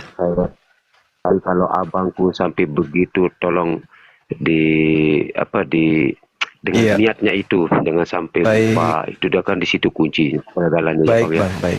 Masya Allah. Makasih Bang ya. Abang Zuma, luar biasa, Masya Allah. Ya. Terima kasih udah diingatkan Bang. Terima kasih Zuma. Ya, sama-sama. Assalamualaikum warahmatullahi wabarakatuh. Waalaikumsalam warahmatullahi wabarakatuh. Oke, Bang Tony, monitor Bang Tony. Kristen Muslim Bang Tony ini. Bang Tony. Bang Tony monitor. Oke. Kita percepat ya teman-teman. Soalnya kita lihat juga waktu sekarang. Ini yang tadi diturunkan Bang Handi atau kayak mana ini? Kenapa dia pengen kali lagi naik ini? Si kalam hidup ini. Oh, Woi. Nuralim. Woi, Nuralim. Apa orangnya? Ya, Mana ini? gimana? Nuralim. Apa kawan? Mau tanya ini. Tentang Apa? Quran. Bisa gitu? Bisa di... Ya, coba Beng Al-Fat 48 ayat 9. 9, bukan 9. Kau Makassar tuh kok begitu. Makassarnya saya, tapi tidak begitu sekali, Karut barunya Jakarta.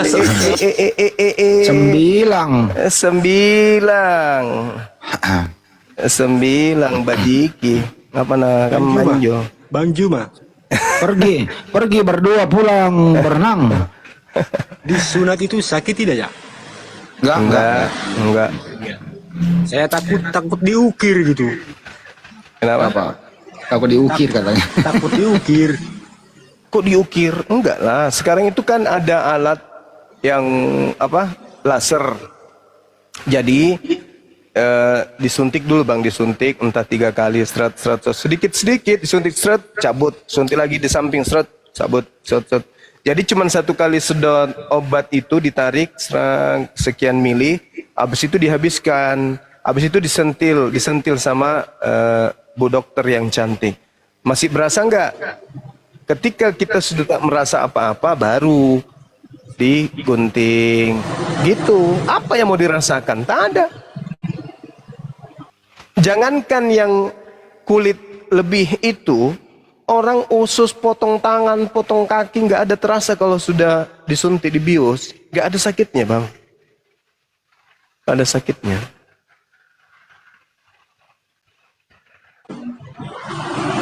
Mau lebih aman Darius, bagusnya itu dibawa ke bengkel di Laskar Bit. Nah itu yang parah itu. Habis bah. Jadi makhluk tanpa kepala nanti. Terus kenapa sih kamu masih mau menuhankan anak orang? Kenapa? Enggak lah bang, saya menyembah Sang Pencipta, cuman dengan nama Yesus gitu. Ah? Gimana ceritanya Darius? Jadi perumpamannya begini ya, saya berdoa tidak bakal sampai tanpa nama Yesus gitu. Berarti kau menganggap Yesus mengantar doamu? Ya iya begitu. Jadi lu pikir Yesus cuma kelar doa apa? Kenapa nggak langsung aja? Ya nanti belajar dulu lah, makanya saya sering-sering tanya. Tadi tanya sama siapa itu Ustadz Data 01. Saya tanya tentang pencabut nyawa siapa. Saya terputus jaringan. Padahal belum habis pertanyaan saya. Siapa yang mencabut nyawa manusia dalam Islam? Malaikat. Iya kan ada namanya itu siapa? Nama malaikatnya kan ada namanya itu. Israel namanya. Nah, terus yang mencabut nyawa Israel siapa itu? Dia pencabut nyawa? Belum lah waktunya. Nanti suatu waktu ya Allah sendiri yang menyelesaikan semua. Dia masih bertugas. Penjelasannya dia sendiri kata Ustadz Data. Gimana yang benar yang mana? Israel mencabut nyawamu nanti. Yang mencabut nyawa Israel sendiri. Ya belum, orang dia masih bertugas.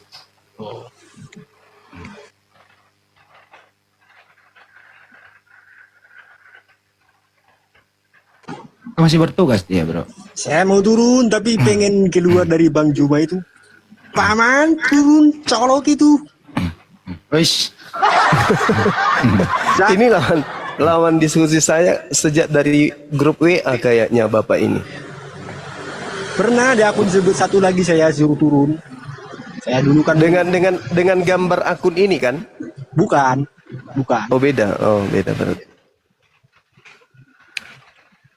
Masih bertanya Mbak Yesus palsu bang? Enggak lah. Hah? Enggak. Kenapa? Sudah lama. Yang terakhir hari Minggu saya ke gereja pengen ketawa lihat pendeta itu. Jadi ingat-ingat kata-kata Bang Juma itu. Apa yang diajarkan pendeta di sana, Bang?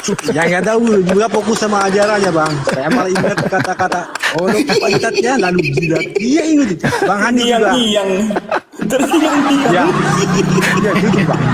Saya yakin teman-teman yang saudara saya yang Kristen itu pasti kalau lihat pendeta pasti ingat itu. Demi tahu nama Tuhan saya pasti mereka ingat itu. Yakin saya gak bakal lupa itu. Nempel itu kayak tato itu. Bukan begitu maksudnya. Bukan begitu beneran, itu kan makna kiasan lah, janganlah. Artinya lebih dekat di pendetamu, belajar bareng, bedakan manusia dan Tuhan, itu maksudnya. Tapi ini Bang Handi, ketika ucapan saya itu dibawa ke gereja, mereka akan duduk memperhatikan ke pendeta, ngomong apa pendeta ini. Iya betul bang, iya. Mutar loh, kok benar yang disampaikan Bang Zuma? Kok cuman itu aja? Perasaan dari kecil ini aja penyampaiannya, gitu aja terus. Kok benar yang dikatakan oleh Bang Zuma? Kok tidak ada esensi yang disampaikan terkait dengan pengajaran Yesus, Nabi palsu, pengajaran yang datang seperti itu? Nggak ada. Nah itu yang mereka pikirkan nantinya. Sehingga yang muncul adalah keputusasaan, kecewa, jengkel kepada pendeta dalam hati. Kemudian jengkel juga kepada Bang Zuma, kesal kepada Bang Zuma, tapi rindu sama Bang Zuma, kangen. Sehingga mereka bikin TikTok, mereka bikin mereka lihat di YouTube, mendengarkan dengan seksama. Kalau dia lama-lama penasaran, akhirnya malas ke gereja. Itu yang bisa terjadi, Bang Handi. Dan banyak itu terjadi. Banyak yang sudah sampaikan kepada saya, mengatakan itu. Orang suaranya Bang Zuma diputar di gereja kok. Nah itu dia. Masalahnya betul, yang nulis di bawah itu, di barat itu Kristen sudah mulai ditinggal. Gereja-gereja itu sudah mulai kosong Bang. Cuman di Indonesia ini masih menjamur. Kenapa? Ya mungkin karena ada asupan dari luar, bantuan dari luar, sehingga masih menjamur. Tapi kalau di luar sendiri, tempat asal Kristen itu udah sepi gereja-gereja itu. Ada yang alih fungsi jadi museum, jadi tokoh, ada yang menjadi diskotik, ada yang menjadi M-Club dan seterusnya. Itu yang terjadi di luar sana. Cuman di Indonesia ini yang masih ini, itu pun tidak bisa berkembang karena orang Islam sudah mulai pintar, mulai cerdas. Bahkan yang ada terkikis, saudara Kristen itu menemukan kebenaran Islam. Kenapa jumlah Kristen bertambah? Karena adanya orang Cina yang masuk. Mereka memilih KTP Kristen karena kalau dia milih Islam tidak bisa makan babi lagi. Sementara itu adalah makanan kesukaan mereka. Dan mereka juga takut sunat. Sehingga kalau di Kristen tidak sunat dan di Kristen masih makan babi, akhirnya mereka memilih agama Kristen. Gitu. Yang saya aneh itu Pak Pendeta itu jarang menjelaskan tentang ayat-ayat yang tentang Allah Bapa gitu. Jarang disebut itu. Suka dilewat-lewat itu ayat-ayat yang tentang Yesus diperintah Bapa. Itu jarang disebutkan. Kebanyakan surat Paulus kan? Iya mungkin itu. Makanya saya belajar-belajar, tanya-tanya, terus cari-cari di Google. Kalau saya gak ngerti, tanya di sini, di forum. Bukan di forum, di komal-komal. Ada nggak niat mau colok pendeta? Ya lucu aja kalau lihat itu. Mau ketawa takut dosa. Mau dicolok beneran takut digampar.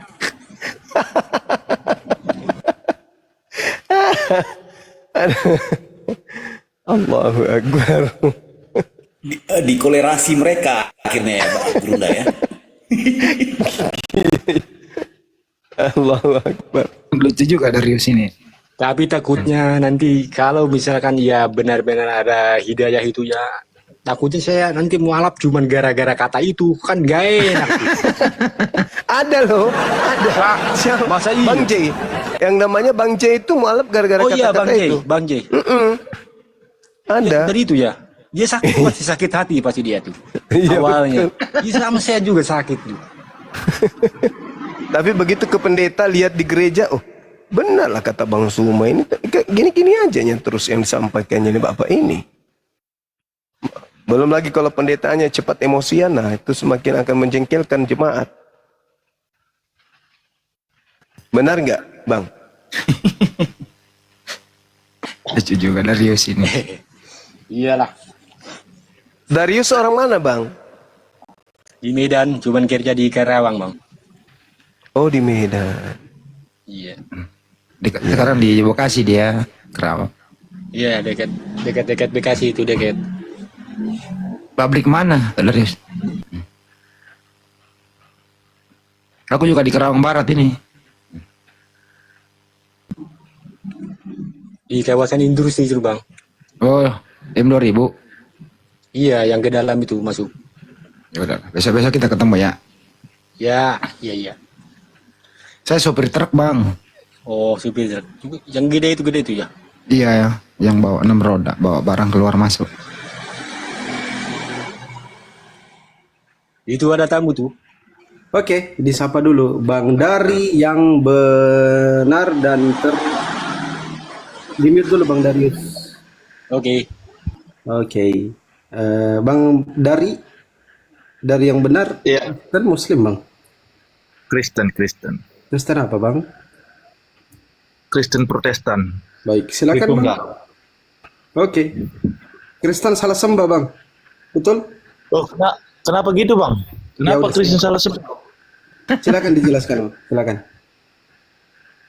Ya, saya mau dengar dulu narasi Anda, Bang. Ya, lanjut. Iya.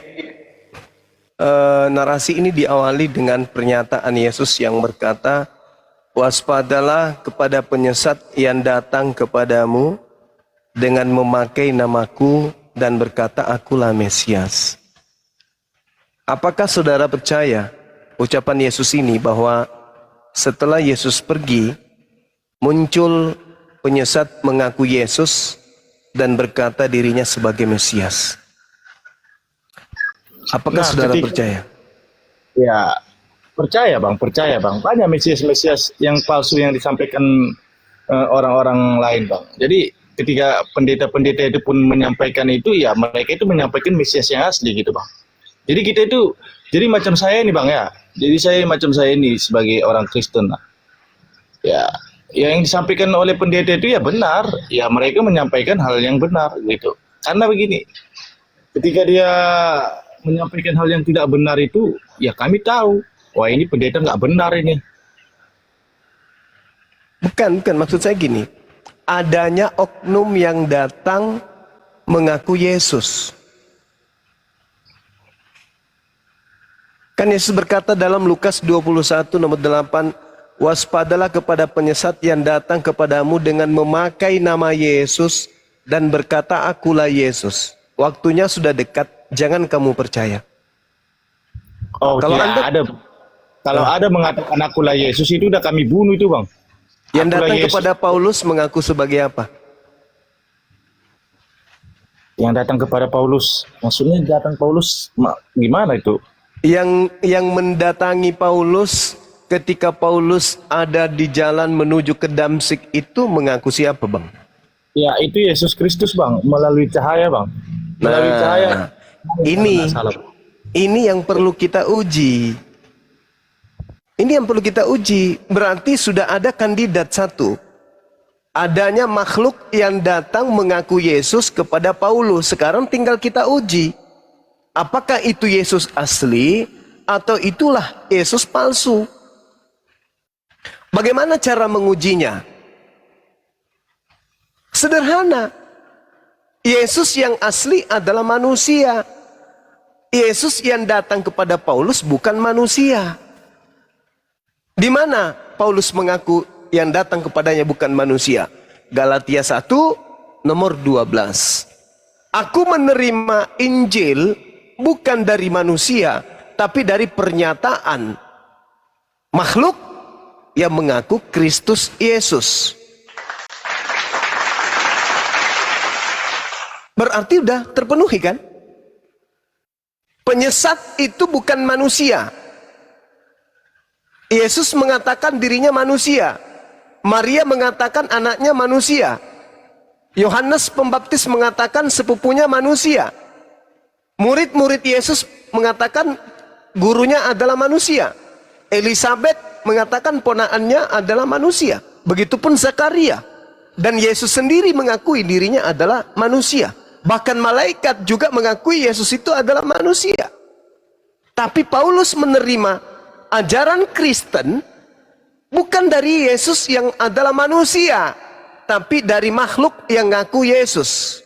Sedangkan Yesus yang manusia berkata, waspadalah kepada penyesat yang datang kepadamu dengan memakai nama Yesus. Tergenapi. Ada oknum datang mengaku Yesus, datang kepada Paulus, dan kata Yesus dalam Matius 24, nomor 5, Mesias palsu, Yesus palsu akan menyesatkan banyak orang. Pengikut Paulus banyak nggak? Banyak, 2 miliar lebih. Tergenapi nggak? Tergenapi. Kalau Anda mengatakan itu bukan Yesus palsu, oke. Silakan Anda tunjukkan kepada saya mana Yesus palsu itu dan mana orang yang disesatkannya yang banyak itu. Silakan.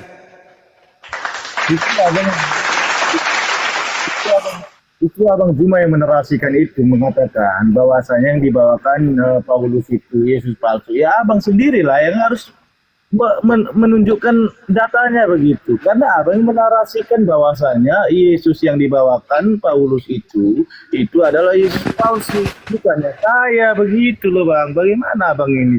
Harusnya Abang komitmen dengan apa yang Abang katakan. Saya mengatakan yang datang kepada Paulus itulah Yesus palsu itu. Dan orang banyak yang disesatkan itulah Kristen itu. Nah, saya pastikan Anda akan menolak. Ketika Anda menolak, maka tugas Anda menunjukkan. Kalau bukan kepada Paulus, lalu kepada siapa Yesus palsu itu menyatakan diri, dan apa dan mana pengikut-pengikutnya yang banyak itu, yang menurut Yesus. Saya mengatakan Kristen. Orang banyak yang disesatkan Yesus palsu itu Kristen. Yesus palsu itulah yang datang kepada Paulus. Itu saya yang mengatakannya. Kalau Anda menolak itu, tugas Anda menunjukkan penyesat mengaku Yesus itu kepada siapa dan siapa aja korbannya yang banyak itu. Ada? Silakan tunjukkan. Kalau saya tidak ragu sedikit pun.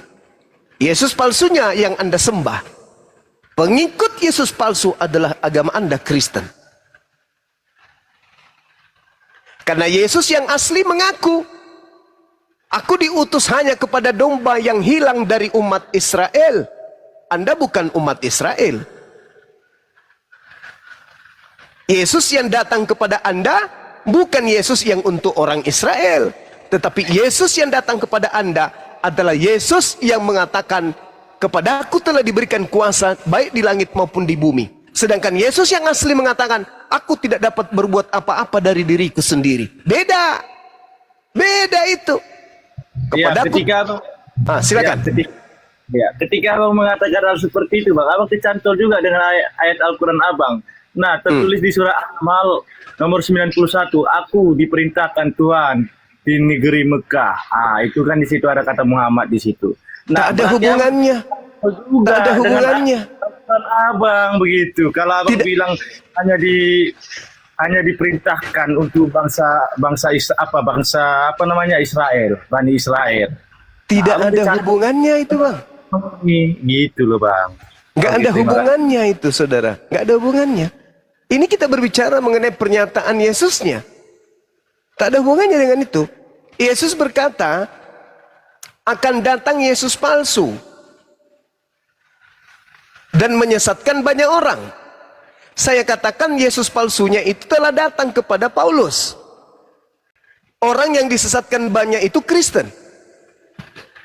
Kalau Anda menolak pernyataan saya, silakan Anda tunjukkan mana Yesus palsunya dan orang banyak yang disesatkan itu mana. Silakan.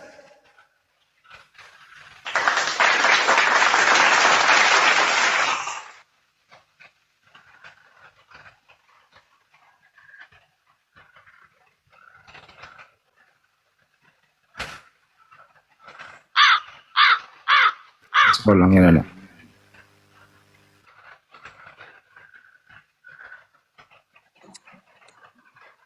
Assalamualaikum warahmatullahi wabarakatuh. Waalaikumsalam warahmatullahi wabarakatuh. Waalaikumsalam warahmatullahi wabarakatuh.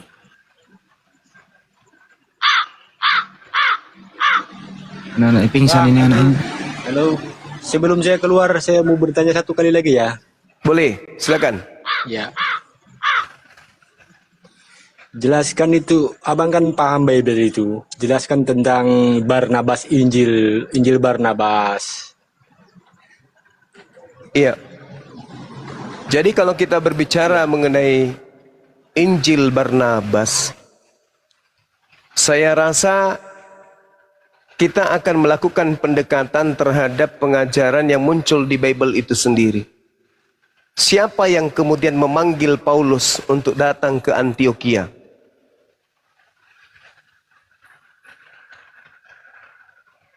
Barnabas bukan? Di dalam Kisah Para Rasul berapa? 13. Ya, 13. Di situ dikatakan bahwasanya Barnabas dan Saulus ini adalah orang-orang yang orang yang cerdas katanya. Kemudian mereka menginginkan adanya pengajaran kepada orang-orang di luar Yudaism. Ketika dua orang ini dipanggil oleh seorang gubernur, yaitu Barnabas dan Saulus, dipanggil oleh Sergius. Dia adalah seorang gubernur pada saat itu, atau kawan dari seorang gubernur. Nah, Barnabas ini mengajarkan tentang apa? Tentang Yesus, ajaran Yesus, dan murid-murid Yesus. Itu jelas tuh. Sekarang permasalahannya, Paulus ini adalah orang yang dipanggil oleh Barnabas. Kenapa tulisan Barnabasnya tidak dipakai? Kenapa kemudian justru tulisan Paulusnya yang dipakai? Sedangkan dua orang ini sama-sama mengajar. Bahkan dua orang ini, Barnabas itu dianggap sebagai dewa Zeus, dan Paulus dianggap sebagai dewa Hermes. Ketika kemudian dua orang ini sebagai pembicara utama dalam pengajaran-pengajaran oknum yang mereka sebut Yesus. Kenapa ajaran Barnabas nggak dipakai? Kenapa ajaran Paulusnya dipakai? Bukankah Paulus ini hanya orang dipanggil oleh Barnabas? Apa yang membedakan kemudian? Apa yang bisa menjadi aturan main? Dan siapa yang menjadi penentu bahwa Injil Barnabas itu tidak valid, dan yang valid itu adalah Injil yang diberitakan oleh Paulus? Siapa tim penilai? Apa dasar penilaiannya? Dan kisi-kisi apa yang menjadi acuan untuk membenarkan itu?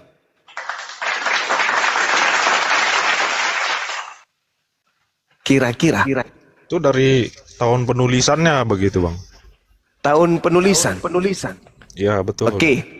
Barnabas itu menurut saudara dituliskan kapan? Kalau Injil Barnabas itu dia ditulis 600 tahun setelah kematian Yesus. Kata siapa? Kalau Injil sinoptik itu dia ditulis 30 sampai 40 tahun setelah kematian Yesus begitu. Jadi data yang lebih valid itu ya naskah yang ditulis lebih dekat waktunya setelah kematian Yesus begitu. Nah, sekarang begini, Bang. Barnabas ketika bersama dengan Paulus itu materi pengajarannya apa?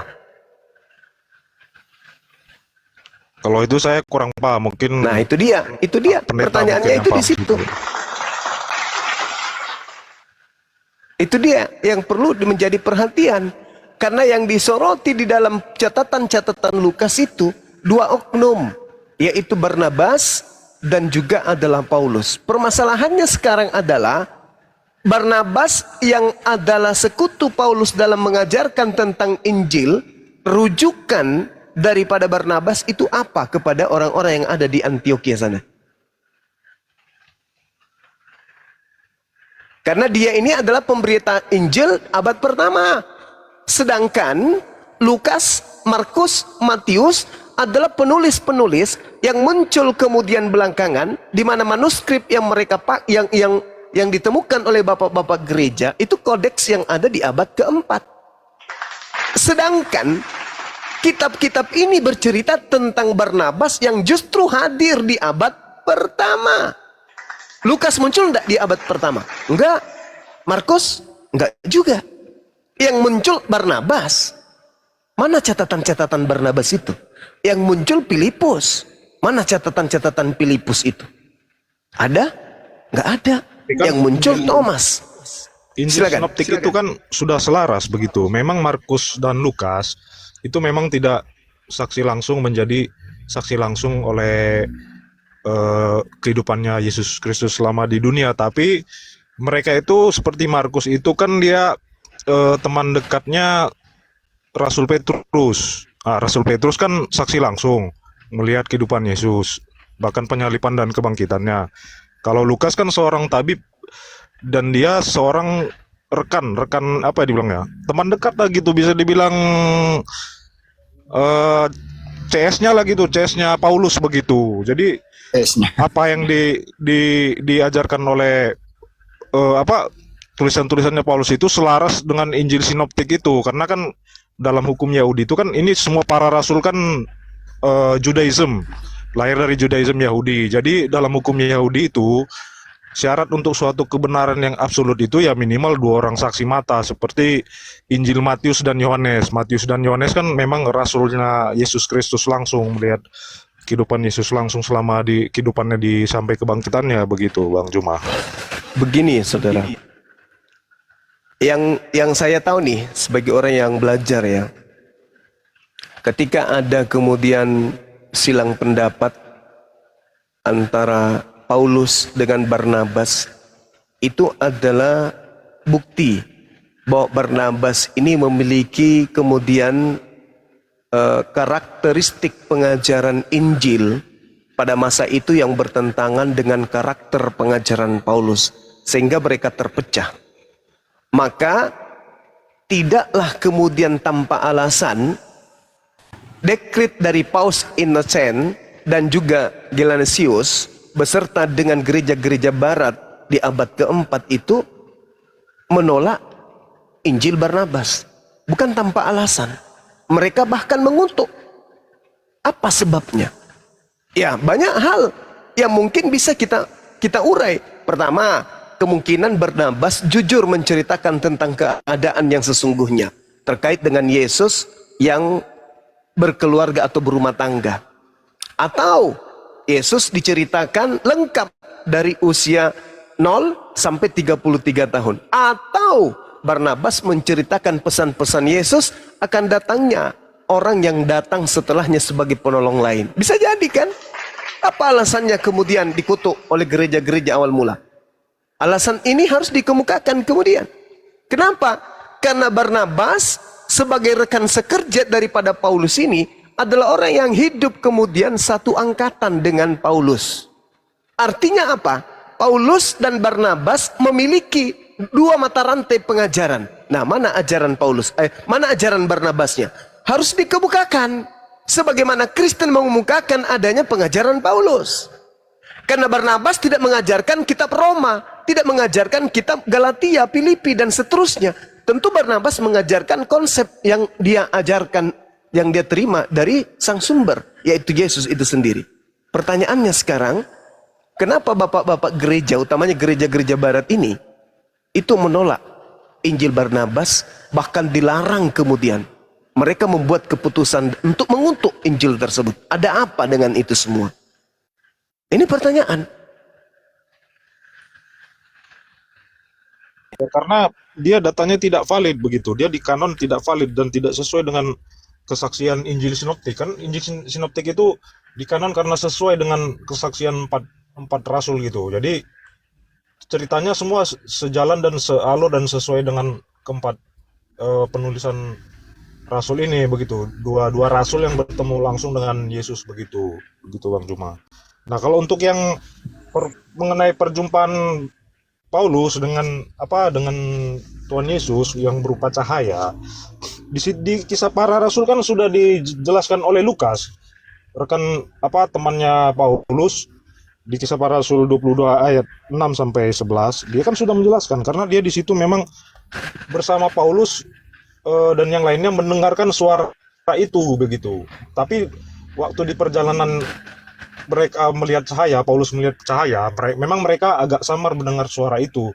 Kan di ayat selanjutnya itu kan banyak yang melihat itu cahaya itu, tapi tidak mendengar secara jelas suara cahaya itu omongannya seperti apa. Tapi kan karena Tuhan memilih Paulus, jadi kejadian itu memang dihususkan bagi dia begitu. Jadi yang melihat cahaya dan memang betul-betul mendengar suara itu dengan jelas ya memang Rasul Paulus begitu, karena kan dia dipilih Tuhan begitu. Dan itu dipertegas di Kisah Para Rasul 22 ayat 6 sampai 11. Ayat 7 itu ya, maka rebalah aku ke tanah dan aku mendengar suatu suara yang berkata kepadaku, Saulus, Saulus, mengapa engkau menganiaya aku, dan seterusnya. Kisah Para Rasul ini kan tulisannya Lukas begitu. Jadi ini ada dua kesaksian. Jadi menurut hukum Yahudi, dua saksi itu sudah dianggap kebenaran mutlak begitu, absolut begitu kebenarannya begitu, Bang Juma. Jadi gini, Bung. Itu pemahaman saudara terhadap pandangan saudara akan adanya Injil Barnabas atau kabar gembira yang kemudian dituliskan oleh Barnabas. Tapi ada hal penting yang perlu Anda pahami di sini. Kenapa Injil Barnabas itu ditolak? Anda mengatakan karena tidak sesuai. Tidak sesuai dengan apa? Tidak sesuai dengan pesanan. Pesanan apa? Pesanan Roma dan Yunani yang kemudian menginginkan, melanggengkan ajaran penyembahan terhadap dewa-dewa mereka. Nah, pernahkah dikemukakan adanya penelitian yang kemudian menghitung baik dengan materi karbon yang ditemukan berkaitan dengan adanya Injil Barnabas? Pernah. Dan jelas diuraikan kemudian bahwa karbon ini berusia kurang lebih 1500 tahun. Itu pernah. Artinya bahwa ketika hal ini dikatakan 1500 tahun kurang lebih, artinya ada indikasi kebenaran yang bisa dijadikan sebagai acuan, tapi ditolak. Sedangkan menurut tradisi gereja, kitab Markus dituliskan di tahun 64 sampai tahun 67. Lalu kemudian Matius tahun 66. Petrus 65. Bahkan ada yang mengatakan Petrus itu ditulis tahun 81 sampai 96. Yohanes antara tahun 40 sampai 140. Lukas tahun 62. Lalu kemudian kitab Wahyu antara tahun 90 sampai tahun 100 dan seterusnya. Sedangkan penulis-penulis kitab tersebut itu tidak pernah sedikit pun tersentuh sebagai penulis di dalam kajian pengajaran penginjilan Yesus kepada orang-orang yang ada di zamannya. Contoh, Lukas tidak pernah. Markus tak pernah. Paulus tak pernah. Matius, bagaimana dengan Matius? Itu indikasinya ada di Matius 9 nomor 9. Ternyata penulis buku Matius juga pun bukan murid Yesus. Bagaimana dengan Yohanes? Itu tertulis di Yohanes 21 nomor 24 25. Yohanes 21 nomor 24, nomor 25, jelas sekali penulis kitab Yohanes itu juga bukan murid Yesus, bukan anak Zebedeus. Lalu kenapa ada ditolak, ada diterima? Ya karena itu tadi. Simpul akhirnya kemudian adalah pembentukan agama baru, sekte baru. Makanya dikatakan dalam Kisah Para Rasul catatan Lukas 24 nomor 5, Paulus ini adalah penyakit sampar yang telah menyesatkan orang Yahudi di seluruh dunia beradab. Dan dia adalah tokoh dari agama Kristen. Berarti cakupannya kemudian harus saudara-saudara Paulus menjadi muara keilmuan di dalam kekristenan.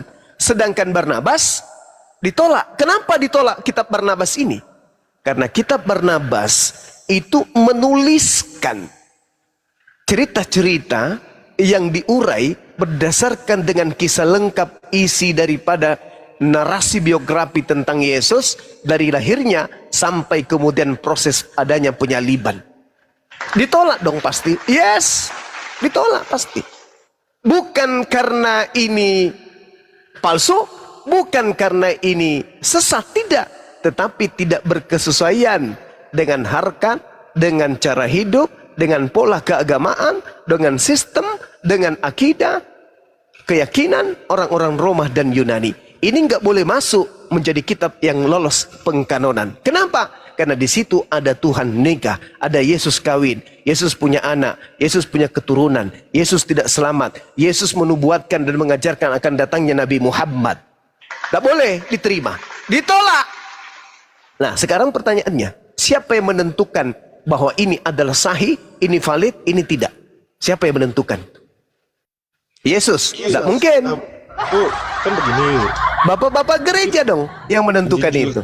Nah, gitu. Silakan. Sinoptik itu kan dianggap valid karena pertama itu naskahnya ditulis lebih awal dan waktunya berdekatan setelah kematian Yesus 30 sampai 40 tahun. Dan itu Injil Barnabas tidak ada referensi tulisan Bapak gereja menggunakannya pada gereja mula-mula dalam sejarah gereja mula-mula begitu. Sedangkan di Injil kanonik Matius, Markus, Lukas, Yohanes di situ punya kalau bisa dihitung dia punya sekitar 5.000 manuskrip yang tersimpan. Salinannya itu ada di katedral sana di Roma. Nah, kedua yang ini kita bisa diuji dari isinya yang bertentangan dengan konteks sejarah dan geografis.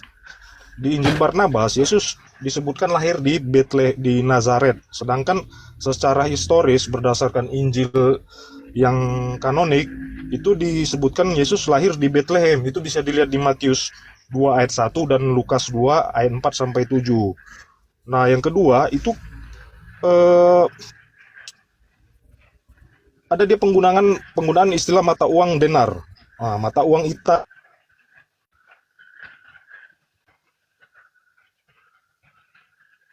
pada abad di Timur Tengah begitu.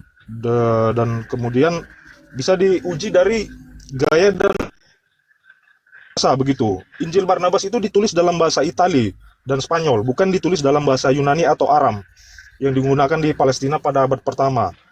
Yang kedua, gaya penulisannya itu menunjukkan literatur abad pertengahan, jadi tidak sesuai dengan konteks bahasa dan gaya penulisan pada zaman itu, pada waktu itu begitu.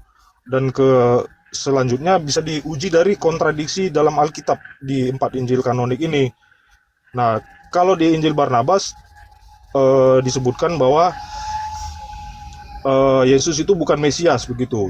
Sedangkan dalam Alkitab Yesus mengaku bahwa dia adalah Mesias. Di Injil Barnabas Yesus tidak mengaku dia adalah Mesias begitu. Di Injil Barnabas memang disebutkan Muhammad sebagai nabi yang akan datang, tetapi di dalam perjanjian lama tidak ada satupun nubuat tentang Nabi Muhammad yang akan datang begitu. Bisa dilihat dari Injil Yohanes 14 ayat 16 begitu. Itu yang bisa kita melihatnya sebagai Roh Kudus yang dijanjikan oleh Tuhan Yesus kepada manusia. Nah, dan berikutnya bisa ditinjau dan dikaji dari penolakan dari gereja, bapak-bapak gereja dan gereja-gereja mula-mula, gereja Katolik Ortodok begitu. Jadi itu ditinjaunya karena kurangnya manuskrip. Jadi manuskripnya itu tidak lengkap, jadi tidak valid begitu. Dan istilahnya bertentangan dengan Injil-Injil yang sudah dikanon dari 4 Injil sinoptik ini yang sudah dikanon gitu. Jadi jika ditinjau dari ilmiah begitu, dari para ilmuwan dan sejarawan, baik dari sumber kekristenan dan di luar dari sumber di luar sumber kekristenan, itu menyebutkan bahwa Injil Barnabas kesimpulannya itu tidak valid karena tidak ada bukti historis dari era gereja pertama mula-mula, karena tidak ada referensi dari bapak-bapak gereja.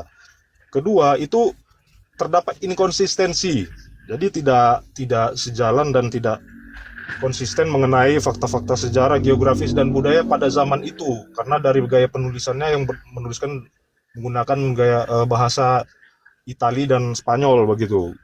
Ketiga, ini bisa diindikasi karena ada pengaruh tulisan dari kaum Gnostik. Kaum Gnostik ini mengaku bahwa Yesus itu bukan Tuhan. Jadi ada sedikit pengaruh di situ yang dimana diindikasi untuk bisa dibilang ya untuk meng-create sebuah keyakinan baru, ya bisa dibilang agama Islam lah begitu. Dan ke berikutnya, konteks penulisan itu tadi, bahasa dan gaya penulisan di abad pertengahan tidak sesuai dan tidak sejalan jika dikaji dari sisi konteks historis pada zaman itu begitu. Jadi begitu makanya tidak dianggap valid dan dianggap sebagai apokrifa karena dari waktu penulisannya begitu, Bang Juma. Waktu penulisannya itu dia jauh setelah kematian Yesus, 600 tahun setelah kematian Yesus baru muncul Injil itu, begitu Bang Juma. Oke. Saya mau tanya pada saudara nih. Anda tahu tidak yang menurunkan jenazah Yesus, oknum yang dianggap Yesus dari salib?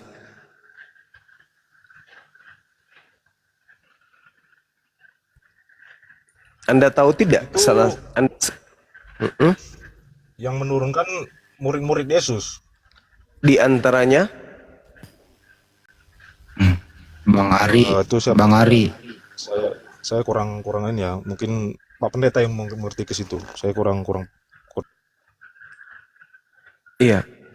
Setahu saya, nama dari Barnabas ini kan nama lainnya adalah Yusuf.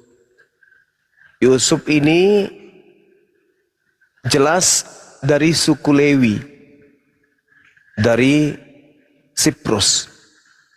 Beliau punya nama asli Yusuf yang kemudian panggilannya adalah Barnabas yang artinya anak penghiburan.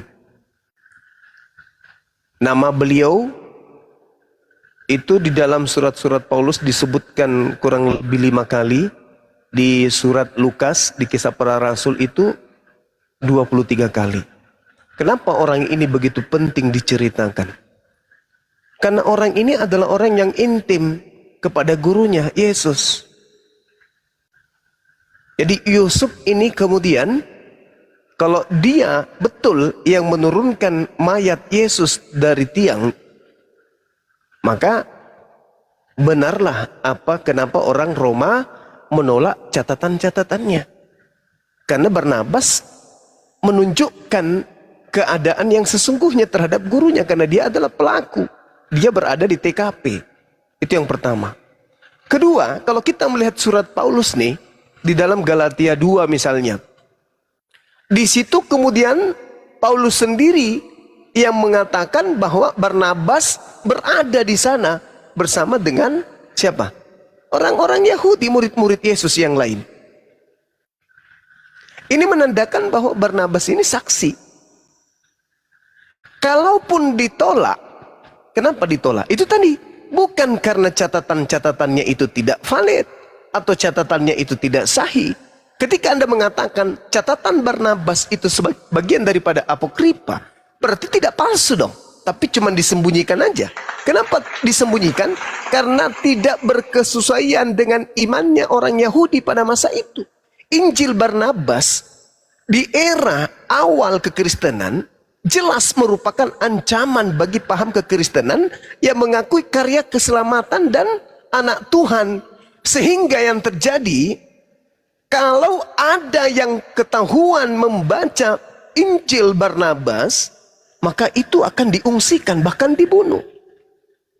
Karena dianggap bahwa Injil ini itu akan merusak tatanan kekristenan yang menanamkan akidah pengajaran bahwa Yesus adalah anak Tuhan yang datang ke atas muka bumi, mati digantung untuk nebus dosa-dosa orang Roma dan Yunani. Jadi ancaman keras akan adanya peredaran Injil Barnabas. Banyak orang-orang yang mengikuti Injil Barnabas itu kemudian yang terbunuh. Mereka dibunuh. Disebabkan karena orang-orang pada masa itu menjadikan Injil Barnabas ini adalah sebagai ancaman yang sangat-sangat dahsyat. Wajar itu terjadi. Maka kami orang Islam nih yang netral bertanya, kenapa orang Kristen awal mula tidak mau menerima Injil tersebut? Ada apa? Apa kapasitas dan apa otoritas Kristen memilah antara tulisan murid Yesus dengan tulisan pengikut Paulus? Lebih valid pengikut Paulus daripada pengikut Yesus. Apa yang menjadi tolak ukurnya? Yang menjadi tolak ukurnya tentu adalah pesanan Roma dan Yunani. Itu jawabannya. Itu jawabannya. Tulisan Paulus kan Bang hanya dia meneruskan ajaran Yesus. Tapi kalau untuk saksi-saksi mengenai kehidupannya sampai penyalipannya, yaitu para rasul, dan yang memang menulis secara langsung itu Matius dan Yohanes. Kalau Lukas kan dia seorang tabib ke teman kerjanya si Paulus. Kalau si Markus kan dia penerjemahnya si Petrus. Kalau Petrus kan saksi mata langsung. Jadi mungkin yang menuliskan mengenai kesaksiannya si Petrus ini ya si Markus. Jadi datanya valid begitu Bang. Dan keempat ini dia konsisten. Cerita keempat saksi mata ini konsisten. Tidak ada yang kontradiksi dari saksi keempat penulisan Injil sinoptik ini begitu Bang. Jadi menurut hukum Yahudi tadi itu kalau dua saksi dianggap itu sudah valid begitu Bang. Jadi kalau saya menilai ya, itu tanggapan sebagai seorang Kristen. Tapi kalau saya menilai, Barnabas ini lebih berpotensi catatan-catatannya dibandingkan orang-orang yang tidak pernah kemudian kontak dengan Yesus. Nah sekarang yang harus diselesaikan ketika saudara mengatakan Matius dan Yohanes ini adalah saksi utama, itu salah itu. Itu salah itu Bang. Coba Anda baca Matius 9 nomor 9. Yohanes 21 nomor 24 sampai nomor 25. Penulis-penulis ini bukan murid Yesus langsung. Mereka ini adalah orang yang melakukan penyelidikan untuk menuliskan apa yang terjadi, peristiwa-peristiwa yang ada pada masa itu. Matius Yohanes itu rasulnya Yesus langsung tuh Bang. Matius Yohanes. Itu nama iya, tapi penulis Yohanes dan penulis Matius ini bukan murid Yesus. Dan Anda harus tahu, kitab Matius dan kitab Yohanes tadinya itu tidak memiliki siapa penulisnya. Tidak ada. Belakangan baru dikasih, oh ini cocok dengan Matius, ini cocok dengan Yohanes. Coba Anda baca deh. Baca Matius 9 nomor 9 dan baca Yohanes 21 nomor 24 25. Baca, di situ Anda akan diantarkan kepada apa yang saya sampaikan. Barnabas ini orang yang lebih tepat untuk memberitakan apa yang terjadi pada masa itu. Tapi sekali lagi, catatan Barnabas itu bisa melukai gereja. Makanya saya udah katakan sama saudara, pada tahun 382, orang-orang di sana itu akan dibunuh kalau mereka kemudian mempelajari apalagi mengikuti pengajaran daripada Injil Barnabas.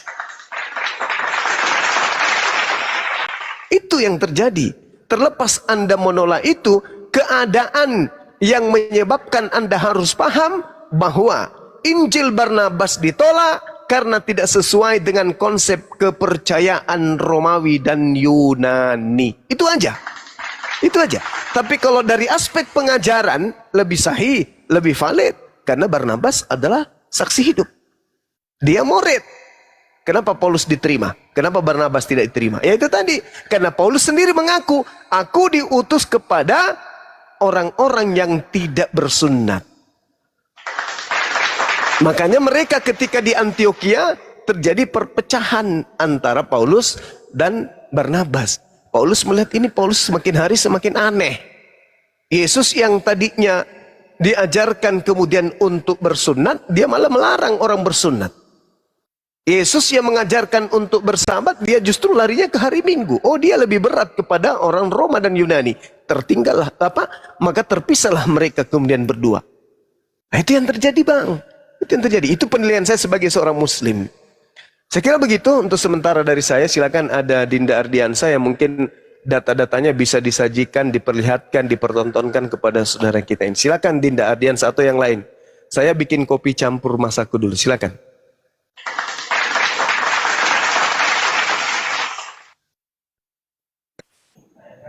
Boleh izin masuk? Izin dulu, Bang Ardi monitor, Bang Ardiansa. Jangan tidur kau Bang Ardi.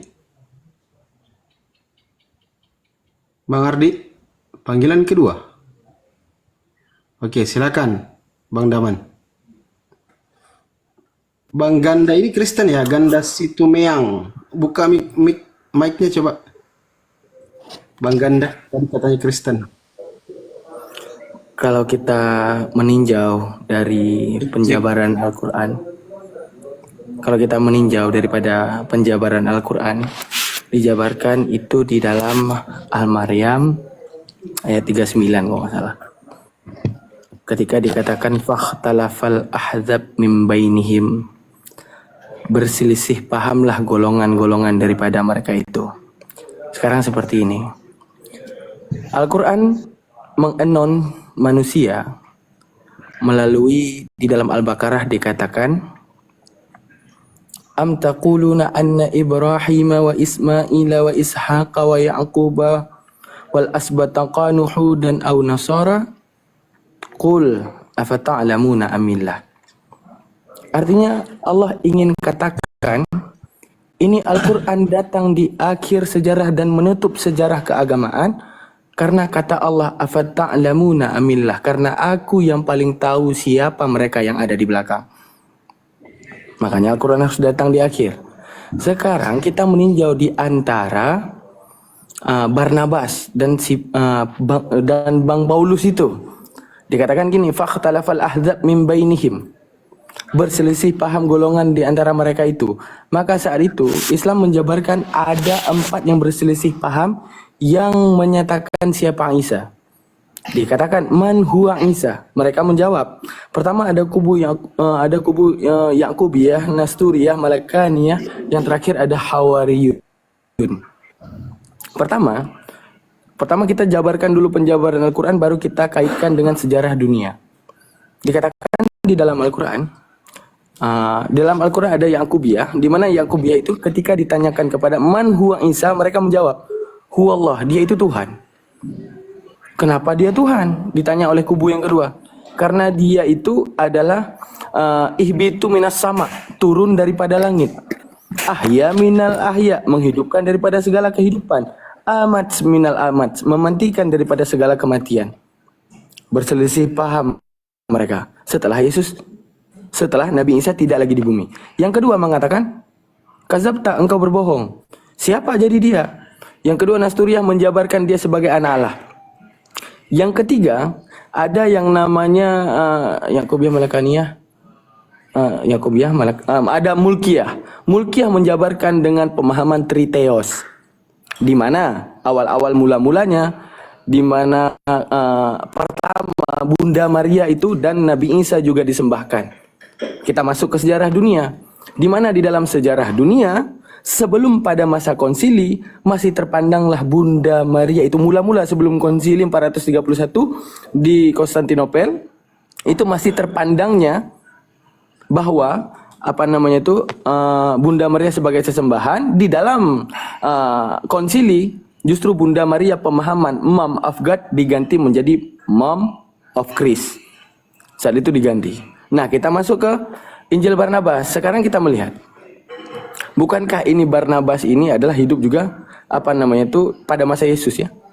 Nah, sekarang gini, ini di antara semua yang menyaksikan Yesus, kenapa berselisih paham?